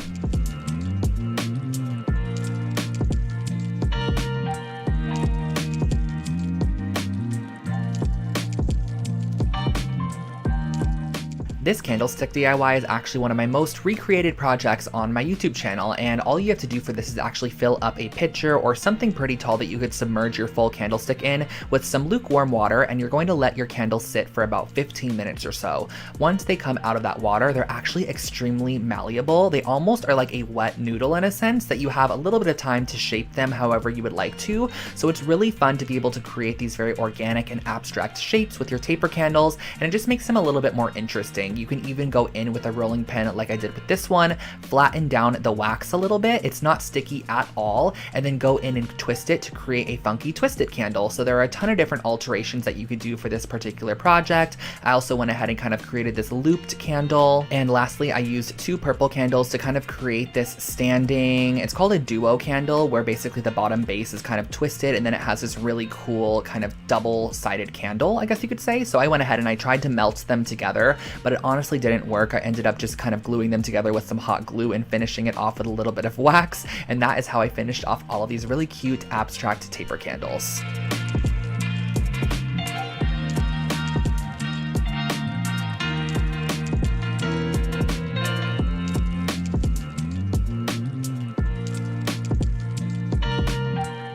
This next project was one that I kind of just did for fun with materials that I already owned. I used one of the little woven macrame baskets from IKEA along with the round circle object, which is this one right here. I've used this in a previous DIY as well.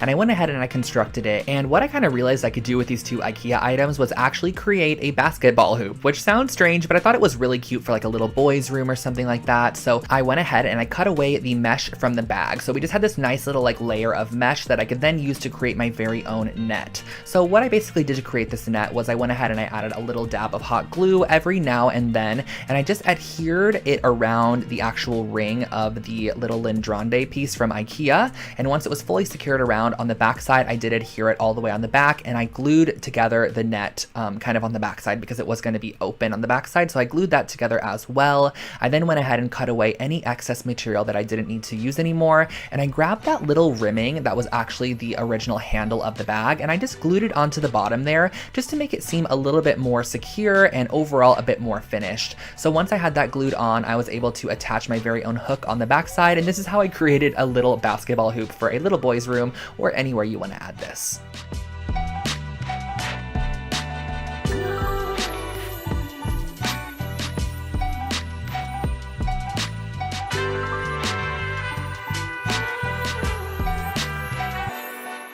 Now this next project was a super cute idea, and I'm going to share with you guys how I would probably do it a little bit differently. So I started off with this plate holder from IKEA, and I cut one side off of the plate holder so that I had the little middle stick sections attached to one side still. So as you can see, this is the piece that I'm going to be using. But something I did for this project, I don't know why I did this, but I just glued it down with some strong bond adhesive when I definitely should have drilled some holes in there and kind of lodged the wood pieces in there so it's a bit more secure, along with some glue as well. Now these shelf brackets I picked up at the dollar store, and I spray painted them with my matte farmhouse black spray paint. And once I had those done, I went ahead and I also sprayed 2 of these little hooks. And my intention for this being used was to actually hang wine glasses upside down on the little dish holder, and then on top you can add wine bottles and anything you want to add on the left side on the hooks.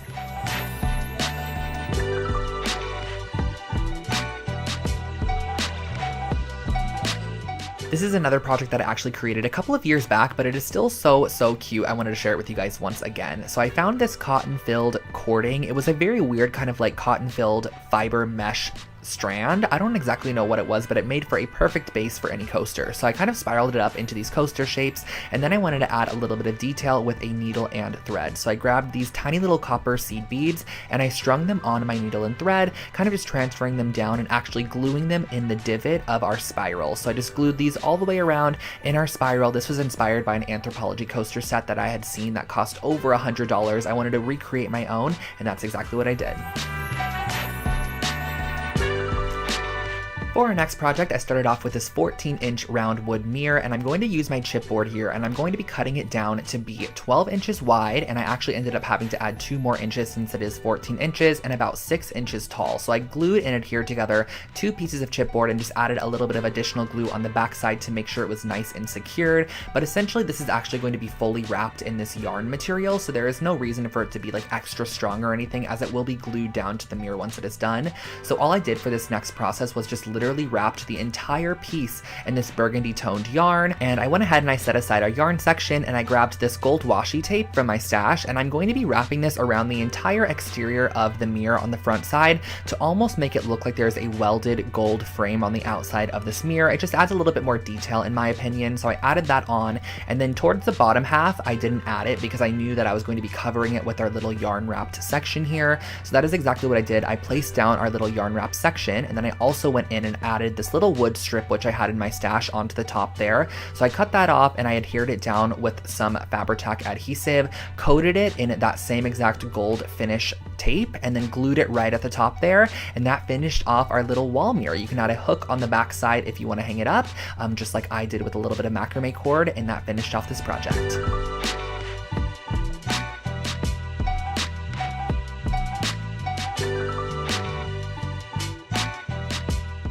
This next project blew up on TikTok, and I knew I wanted to recreate it here on my channel, so I actually grabbed 2 different gallons of soda. This is actually just ginger ale gallons, and I went ahead and I cut the tops off with an X-Acto knife, and I grabbed this fairy light pack. Now, this fairy light pack was from Amazon, and if you plan on running this all the time, I do suggest getting one that plugs directly into the wall as opposed to a battery-operated one, which you're gonna kind of have to hide the cord down the wall if necessary.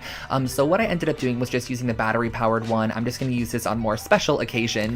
So I went ahead and I glued the battery pack on the inside and glued the 2 pieces together, and then I added a string which is going to be used for hanging it up. I suggest gluing down the string first rather than adding the polyfill, because the string honestly is kind of hard to find once you add all of that polyfill, so make sure to add your string first and then go ahead and just apply clumps of this polyfill material, which is essentially what you use to like stuff a doll or stuff a stuffed animal with, or a pillow. I just glued this on around the outside. And a little tip for you guys that I learned from somebody who actually creates these is to use hairspray to make sure that your polyfill stays together. So you can spray hairspray on it as if it's actual hair, and it will kind of make it stay together a bit more.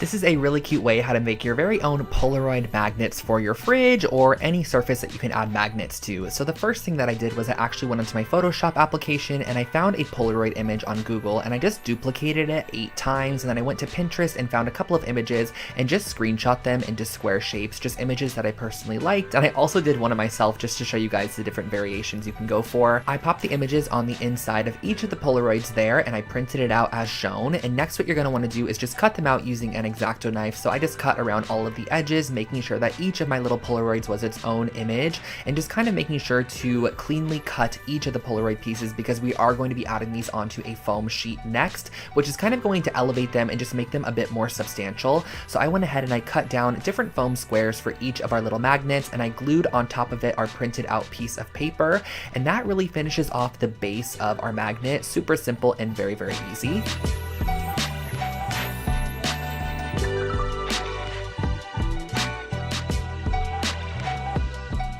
The last step in creating these magnets is just to apply a little magnet on the back side. I just use these little circle ones from the craft store, and you can hang these up on your fridge or wherever you'd like.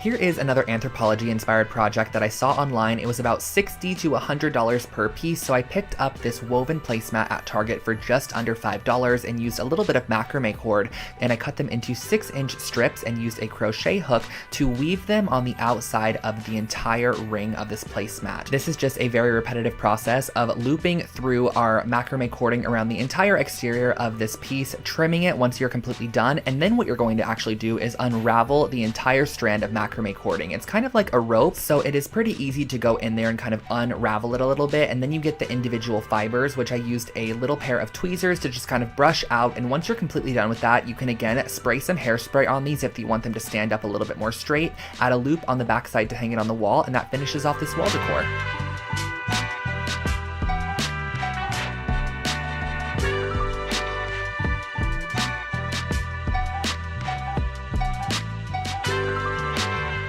This is a super easy hack to make your very own sea glass vessels. So I got a couple of glass vases from the dollar store, and I'm going to be mixing some Elmer's glue with just some basic food coloring to create basically a colored Elmer's glue. And all you have to do from here on out is actually just paint this on the exterior of your glass vessel, and once it dries down, it's going to end up being such a pretty matte color. So I ended up applying just a decent amount of glue and then adding in a couple drops of food coloring. Do keep in mind that it's going to be pretty translucent, but once it dries, eyes, you're really going to be able to see that color. For this first one here, I just did a nice minty green shade, and for our second one, I added some more Elmer's glue into a Dixie cup, and I just went ahead and I did a blue sea glass, which I love the way that this one turned out. I went ahead and I applied a nice coat on the outside of our vessel, and then you're just gonna let them dry, and once they are dry, they look super cute like this.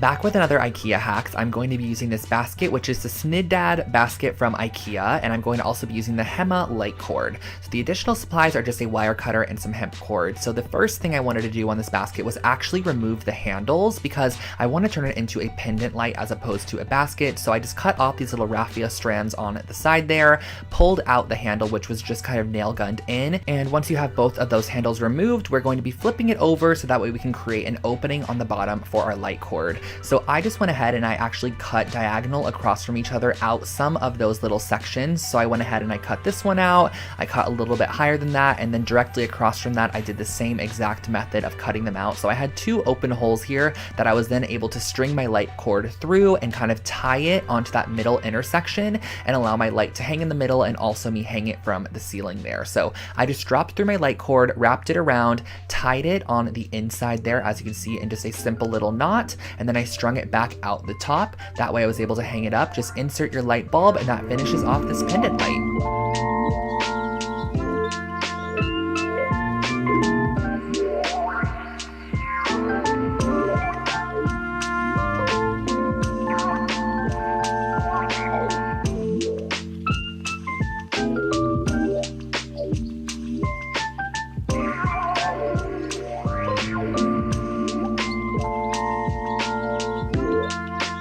When it comes to shelf styling, I love these kind of geometric brass or just metal objects. I think they're so much fun. So I ended up creating my very own using these wind twisters from the dollar store. This is what they look like originally. They are so ugly, but I actually glued a couple of them together to start, and I used a wooden dowel as kind of the base for our little structure. So I'm going to be sticking that through, applying some hot glue, and just hot gluing down our wind twister onto it.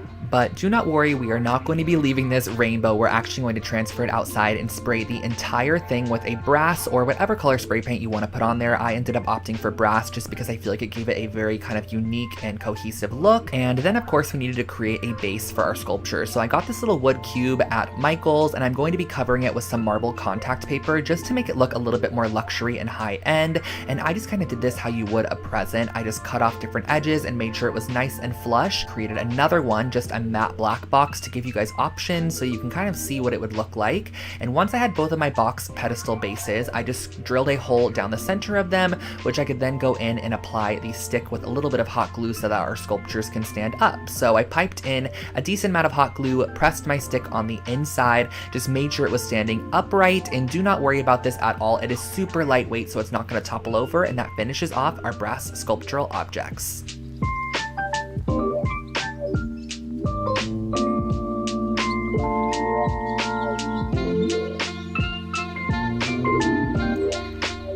If you're into geometric shapes and 3D art, this one is perfect for you. So I basically went ahead and I grabbed these little wooden dowels here that I got at Michael's, and I'm going to be creating some pyramids out of these. So I actually, again, work on parchment paper for these kinds of projects. That way I can easily peel them off once I am done. So I believe that I ended up creating about 7 of these pyramid shapes, and I'm going to be painting 3 of them pink because we are also going to be going onto our canvas and taping off a diagonal section, which we are also going to be painting that same exact pink color. So on the smaller side, we're going to be painting the pink side and adding 3 of our little pyramids that we also painted pink onto that side. On the opposite side, we're going to be adding just our wood pyramids just opposite that, and that really finishes off this art piece. It's super simple, but also very fun.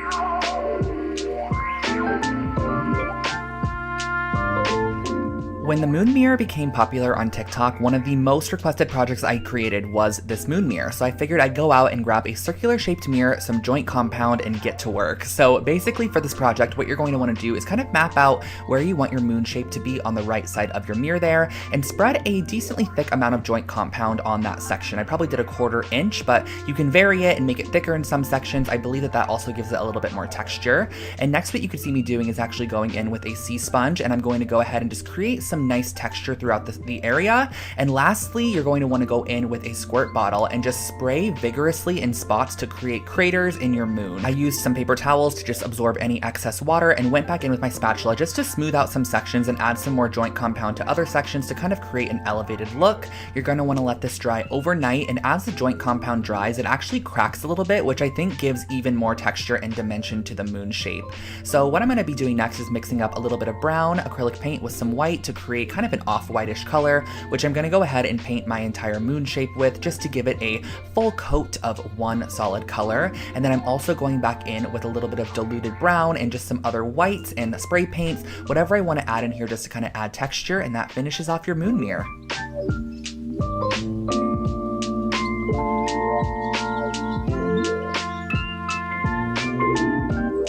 This next project is actually one of the most current projects that I posted on my channel. It is how I took this Ivar shelf side unit and turned it into a blanket ladder. So basically on the inside of the shelf unit, you can see that there are a ton of different holes which allow you to adjust your shelves as you'd like, but I just went ahead and every other hole I actually drilled through all the way to the opposite side because I wanted to be able to add lacing to the sides of this ladder just to give it a little bit more detail than just staining it as is. So that's exactly what I did. I also cut off the very bottom middle post, brought it outside, gave it a nice sanding to ensure that there were no splintered edges and that everything was nice and smooth, and I took out my classic black wood stain and gave it a full coat of this stain all the way around using a foam brush. You could totally apply it with whatever you'd like, a paper towel, a foam brush, and just let that dry outside for a full-on day. I especially say this for the black color because the black one seems to actually kind of bleed in some areas, so the more time you give it to dry, the better. I then grabbed some macrame cording and applied some tape to the end of them. This kind of makes a makeshift needle and just makes it a little bit easier for you to string that cording through the side there. Now, all I did on either side was just create X's on both the outside and the inside, crossing over my macrame cord as I worked my way down to the bottom, and I just really like the way that this added a nice little detail to the side. I think it would also be really cute with some leather cording, and that finishes off your blanket ladder.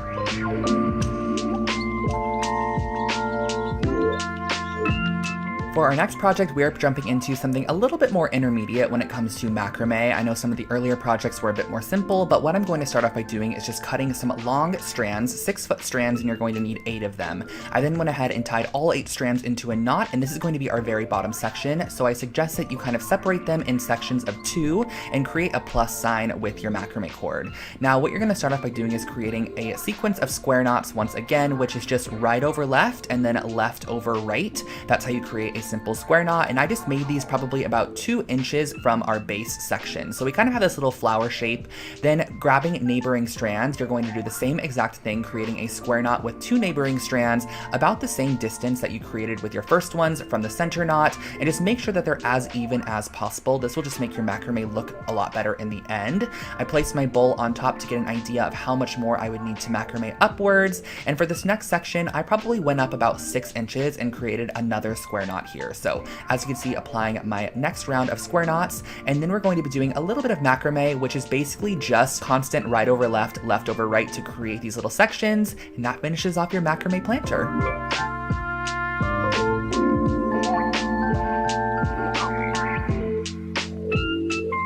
Now this project was a really fun texture that I kind of recreated using some of this lightweight spackle from the dollar store. I also used this glass vessel as well, also from the dollar store. But basically I scooped out this spackling material and it almost has this like moon sand kind of a feeling to it. It feels almost like clay, but it's not too wet, but it's also dry. It just has a very odd texture. So I figured, why don't I try going ahead and applying this to the entire exterior of one of these glass vases and creating almost like a stone finish vase. And this piece only cost me around $3 to create. I used 2 full canisters of that spackling mixture. I also went ahead and applied it on the inside top rim. Once it dries down, it looks like this.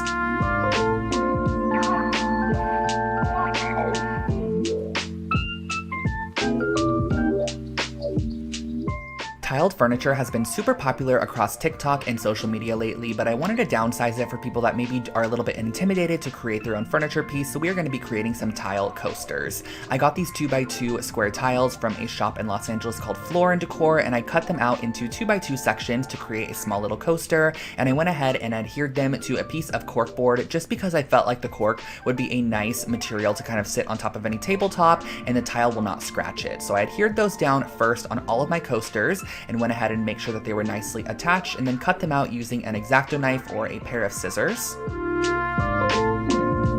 I brought out some acrylic paint just to see how this would work on top of the tiles, and I can tell you guys it worked perfectly. All I did was 2 to 3 even coats of this acrylic paint on top of the tiles and also on the sides there. So this is my second coat that I'm applying on, using my heat tool to dry it down. And then what I actually did was went in with a Mod Podge hard coat and did 2 full coats of this hard coat across the entire top and sides of our coaster. This makes it water and weather resistant. And then I brought out my grout, which I've used in a lot of different projects that I've done tiling in the past. This is just a nice warm gray grout, so I applied it with my finger into the grout lines, just kind of evenly dispersing it, wiping away any of the excess. And then what I did in the end was I actually used a little bit of caulking and I just applied it to the sides to give it a nice clean finish, and that finishes off these coasters.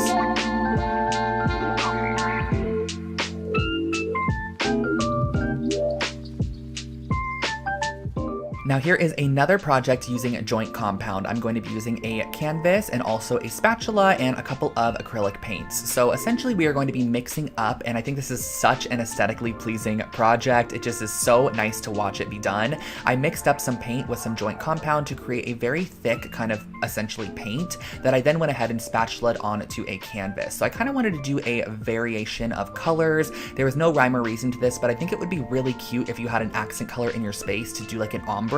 So making it the darkest shade it could be to start, and then kind of working your way towards a lighter shade as you go on. So I just did a kind of variance of different colors, some soft yellows, oranges, pale greens, a little bit of pink, and then just a natural joint compound at the bottom there. You're going to want to let this dry, and once it has dried, you have a cute little decor piece.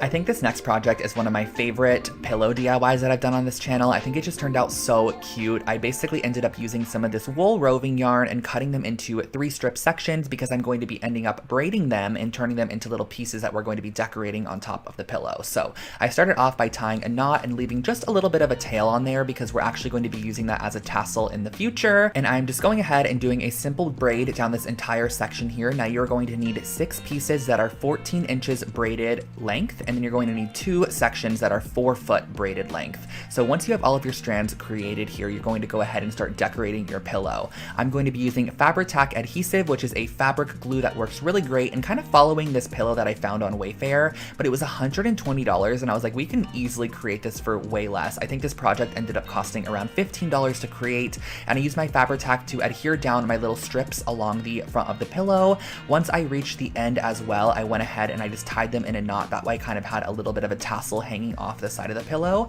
And as you can see here, I'm cutting those tassel edges, and that really finishes off this pillow. It turned out so freaking cute in the end, and I think this is a really fun project.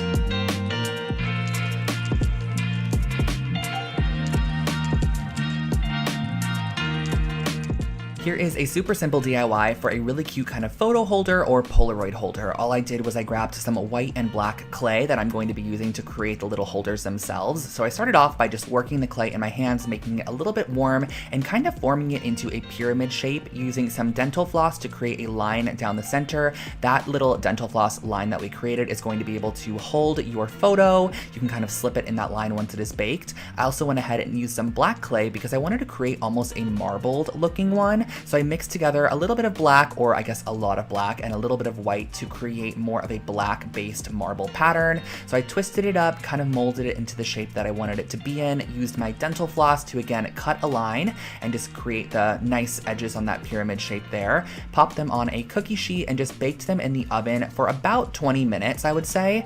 And then once they came out, you can add any additional details you would like on there as well. So I went ahead and wrapped one of them with some washi tape and used a little bit of my brass gilding paint to go ahead and paint the top of it as brass. Allow that paint to dry, and you can slip your photos or Polaroids in these and store them on a desk or shelf.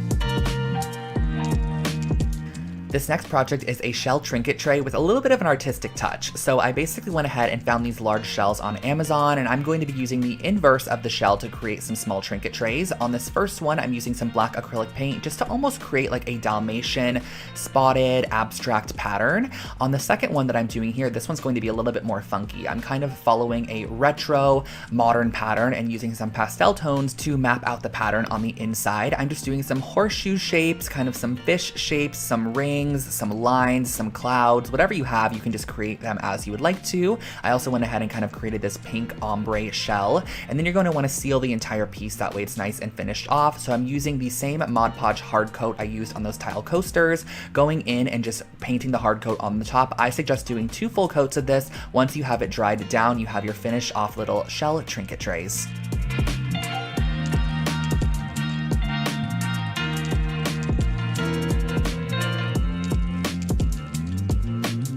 Whenever I would go to the dollar store, I would always see these hula hoops, and I finally picked one up and decided I'm going to be creating a DIY with this. So I ripped off the exterior pink and silver lining, and I spray painted the hoop black to start, and then I used these campfire skewers that are also from the dollar store, and I applied a little bit of wood stain to them. So using the early American wood stain, I just wanted to warm them up a little bit as they were kind of more on the yellow side, and then I used my industrial scissors to go ahead and cut these down to the lengths that I wanted them to be. These are basically going to be 2 different strips in the middle section that we are going to be applying some yarn to. So for our underside, we're going to be applying this more tan tone. So I did 2 to 3 strips per section and just kind of lark's head knotted it onto our dowel there. Moving on to the white section on top, I did the same exact thing with the white roving yarn, and I glued down the 2 different sections so that they overlaid each other, and also created this little section at the top that kind of created a triangle. And overall, I feel like it really just unified the piece as one. It kind of before just looked like I had some random yarn strands hanging there, but when I added that top piece, it really made the full section look like it was complete.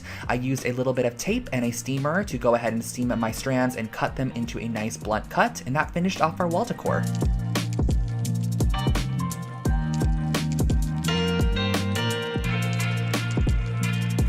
I absolutely loved what this wall decor piece turned out. It was so freaking cute. So I went ahead and started off by taking this little wood balsa wood piece that I got at the craft store, and I cut it into a 2-foot long section. So using my saw, I cut that down, and then I went ahead and I cut a ton of pieces of macrame cording at the same exact length. I believe for this project, I cut them to about 4-foot long sections, but you can totally alter it as you would like to. And using some hot glue, I went ahead and started placing down my strips. Now you're going to want to figure out how many strips you want to have in your first section, because we are then going to be transferring them over to the opposite side and gluing them down. So you're firstly going to want to figure out how long that section of macrame glued down is. It was about 10 inches, so I measured in 10 inches on the opposite side, so I knew where to start gluing down, because you're going to want to basically start with your first strand that you glued down, glue that first strand down to your 10-inch marked section on the opposite side, and continue along. Once you have them all glued down, you can actually bring this over to a dye bath and give it a nice dip dye.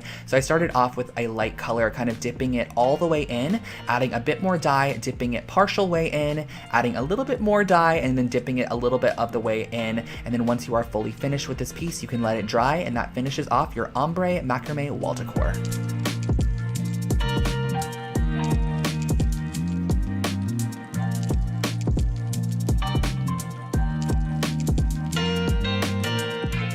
Here we have another fun Lol Howls IKEA rug hack. This is using the same exact masking tape we used prior. This one is actually a little bit wider than that one, but I started off by taking a 12-inch strip and finding the exact center of the rug and placing down my 12-inch strip in a horizontal fashion. Once you have your 12-inch strip placed down, everything else just kind of comes from there. You're going to want to go ahead and place down your tape as shown here. Now, I just went ahead and made sure that every section that did not have tape was exactly 2 knots wide. That way, when we sprayed our black on there was more of the actual natural part of the rug as opposed to the black there. I wanted the black to be a little bit more just like not as present as the natural jute itself. So I went outside, sprayed it with some black spray paint so that way all those sections were covered, brought it back inside once it was dried, and pulled off all that tape to reveal your brand new rug pattern. This one ended up being a really cool kind of abstract geometric rug, and I love the way that it turned out.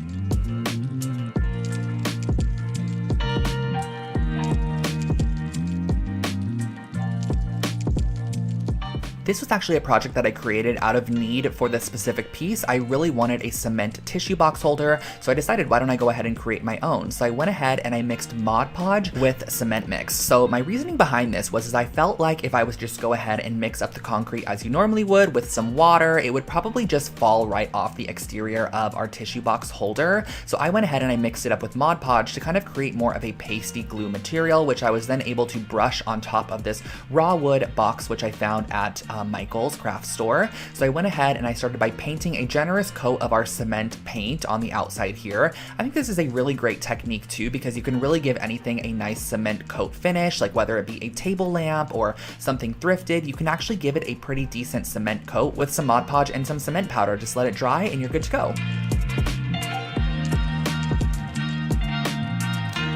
Wow, you guys, we have made it to project 90, and this one is a really, really cute one. I ended up getting this bubble mold off of Amazon. It is basically a bubble candle mold, and I went ahead and I started off by piercing a hole in the bottom middle using an embroidery needle. That way I was able to string a wick through this area because I'm going to be melting down some of this soy wax in a double boiler method where you basically take a pot, fill it halfway up with water, and then put your wax inside of a vessel that is glass or whatever material you have. You're going to place this in the inside of the pot and melt it down as you go. So just kind of melting it down slowly and gradually until you have all of the wax melted. And I also knew that I wanted to add color to this candle. So I started off with the brown kind of oversaturated wax pellets. I found these on Amazon. They are basically just meant for coloring your wax candles. So I went ahead and I dropped a couple drops of the brown in there. And then it was time to go ahead and pour the wax into our mold. So as you can see here, I kind of created my very own mold holder with a paper cup. However, I do not suggest this because the weight of the wax inside of here actually ended up indenting the underside of that cup into our candle. So as you can see here, I went ahead and I applied a clothespin to hold the wick in place. I let the wax fully cool, but as I took this one out, I love the color, by the way. It's like a deep caramel color. As I took it out, you can see that all of the top ball edges just kind of got indented. So I ended up making a second one a little bit lighter in shade, and this one was perfect. I love the way that these candles turned out.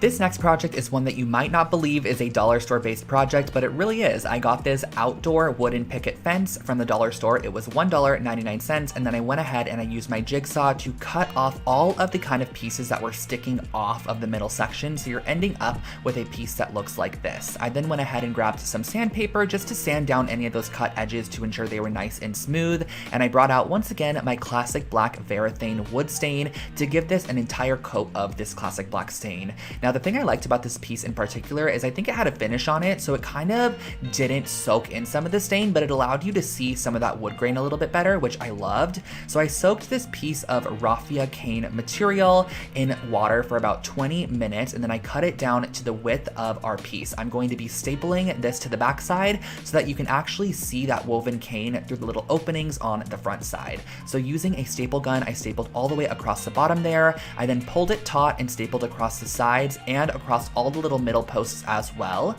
And then on the front side of this piece, I went ahead and I used a drill with a really small drill bit to create a pilot hole for all of our little hooks to go into. I thought this would be such a cute jewelry holder in your bedroom. I feel like it looks super elevated, or even a key holder by your front door. So once you're finished screwing in those hooks, you can just go ahead and hang this wherever you'd like to use it, and that finishes off this project.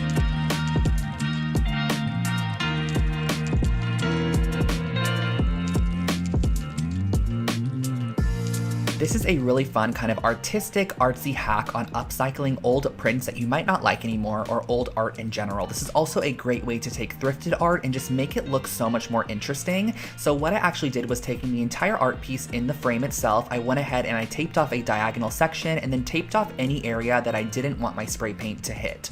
I also did the smaller one here, which kind of had an emphasis on yellow in the photo. It had yellow daisies, but on this opposite one, I ended up doing a nice little cream toned paint. On the smaller one, I did a yellow glossy paint, and once you remove the actual tape from these pieces and you have a nice generous coat of the spray paint on there, you just are left with such a unique kind of abstract art piece. And I love how the frame matches the paint on the picture itself. It's just a great way to elevate any old artwork or something that you might not like anymore.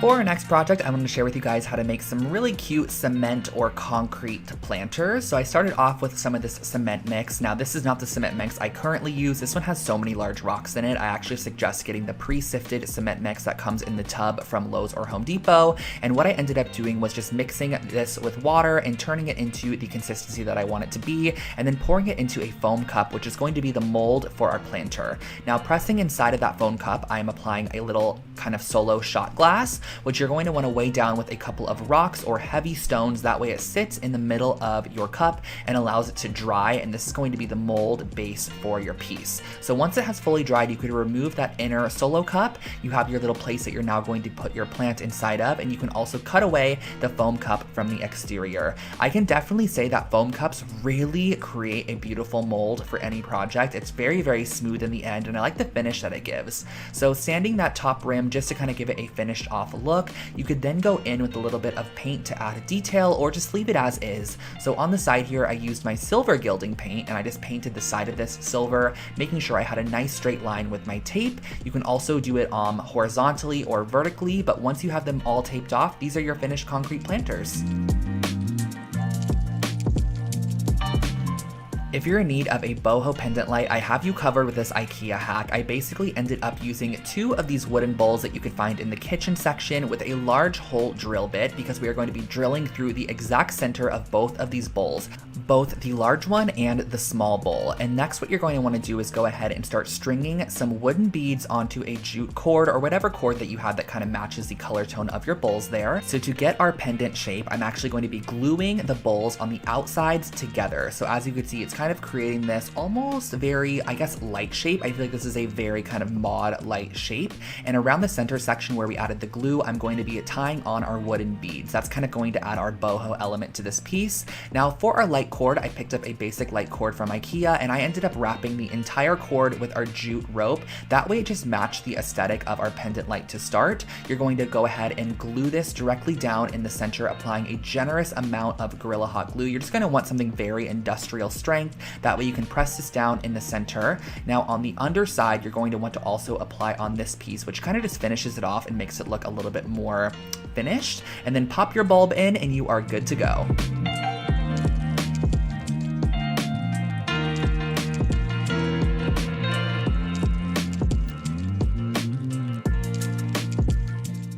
This is my first time ever trying punch needling, and it was so much fun. I loved it. I basically used an embroidery hoop with some monk's cloth, which is the proper material you're going to be needing for punch needling. I cut away any of that excess on the outside of my embroidery hoop, and then I went ahead and started to draw out the design that I wanted to go for. So I kind of wanted something a little bit abstract, a little bit geometric. This was my first time, so I didn't want anything too complex. And using my punch needle tool, which you could find these on Amazon, you're going to string through the yarn of choice that you're going to go with, and start with the outline of your shape first. So I went ahead and did this larger half circle shape with this orange color. I did the outline and then I filled it in on the inside. Now what I can give you tip wise for punch needling is just to make sure that you punch all the way down. That's what's going to create the loop on the opposite side, and make sure that none of your rings come out as you go along. So I went ahead, I did the white middle section. I also added this little tan section, and then I did a yellow border all the way around the exterior, and then I filled in the white with the yellow as well.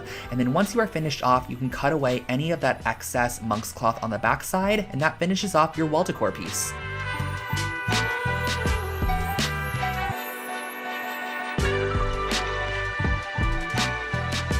This next project is another super old project on my channel, one of the first DIYs that I ever created, and I wanted to create a little leaning ladder that kind of allowed you to display some of your decor or whatever you wanted to place on here. So I went to the hardware store and I got some wood cut down to the sizes featured in that first frame there, and basically I brought this outside and used nails to nail it together. Now if I was to be recreating this project currently, I would 1000% probably be using either wood glue and some screws, or just screws. I don't suggest using nails for this project, but that is how I went ahead and did it. I just went ahead and I nailed directly through the shelves on my piece along with the side there. Nailed 2 nails into each section, and I just moved my way along, placing shelves where I wanted them to go and using 2 nails to secure them in it to place. Super simple and easy, and I styled it like this.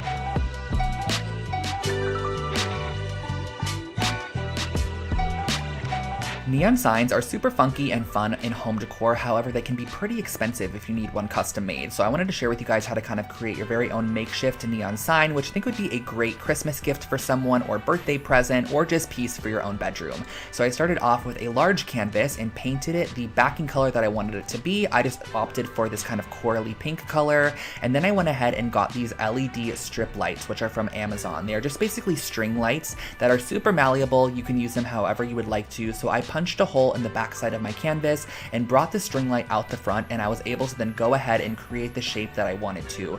Now, I suggest going ahead and tracing out the design you want to go with first. That way you can go ahead and just use super glue to adhere it down. And I do suggest using super glue. It holds down the LED strip in literally a matter of 1 second. And once you finish off a desired section like the word hello, you can actually pull your light strip through the back side and then have it come up through a new section if you do want more LED on the front side. So I created a little border on the bottom, and I used a little bit of my pink paint just to go in and kind of cover up any of those super glue remnants because they are a little bit glossy. I taped my battery pack on the back side, and that finishes off your DIY LED sign.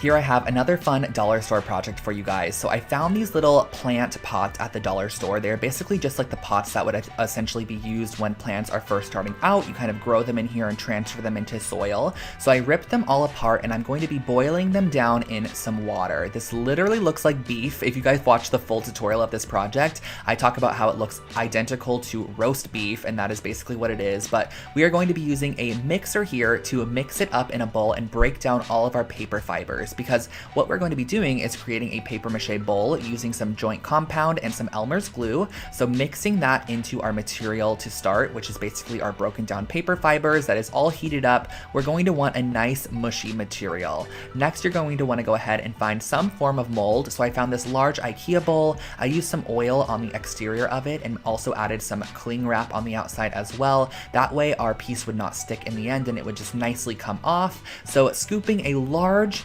dollop of our roast beef material on top, but it's really paper mache. You're going to press this on the exterior, let it dry in a place for 4 to 5 days. Now, I suggest if you want to create this project, going back and watching the full tutorial, which I'll link it below for you guys. I just went ahead and I painted this with a little bit of cream paint, some black paint. I also added some wood stain to kind of give it a vintage look, and that finished off this bowl.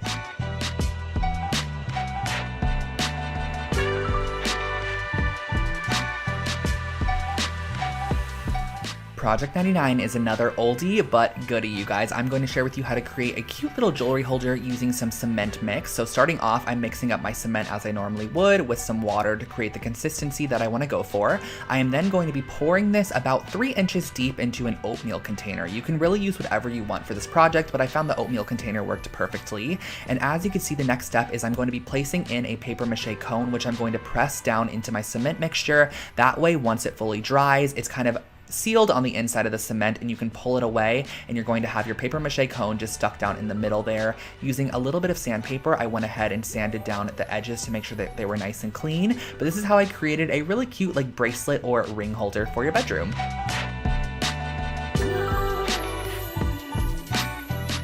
And our last project is a very fun vase project using this pool noodle that I found at the dollar store, along with some of the lightweight spackling from the dollar store as well. I just went ahead and I actually coated the outside of this pool noodle using our lightweight spackling to almost give it a ceramic finish. I really wanted this piece to kind of give off CB2 or Urban Outfitters vase vibes that you would buy for like $150. Now, I went through so many processes of spray painting this piece. I started off with black to start, and I was honestly not a fan. So then I went in with this stone finish spray paint. I sprayed this on there, gave it a generous coat of the stone finish, and once again, I was not the biggest fan. It kind of just had this odd colorway to it, and the black wasn't fully coated. So then I brought it inside and I used some white acrylic paint mixed up with a little bit of tan acrylic paint, mixed that together, and then I fully coated my piece with this paint, and I love the way that it turned out. It totally finished it off and made it look like a really funky retro vase. You can pop some florals on the inside, and that finishes off your vase project.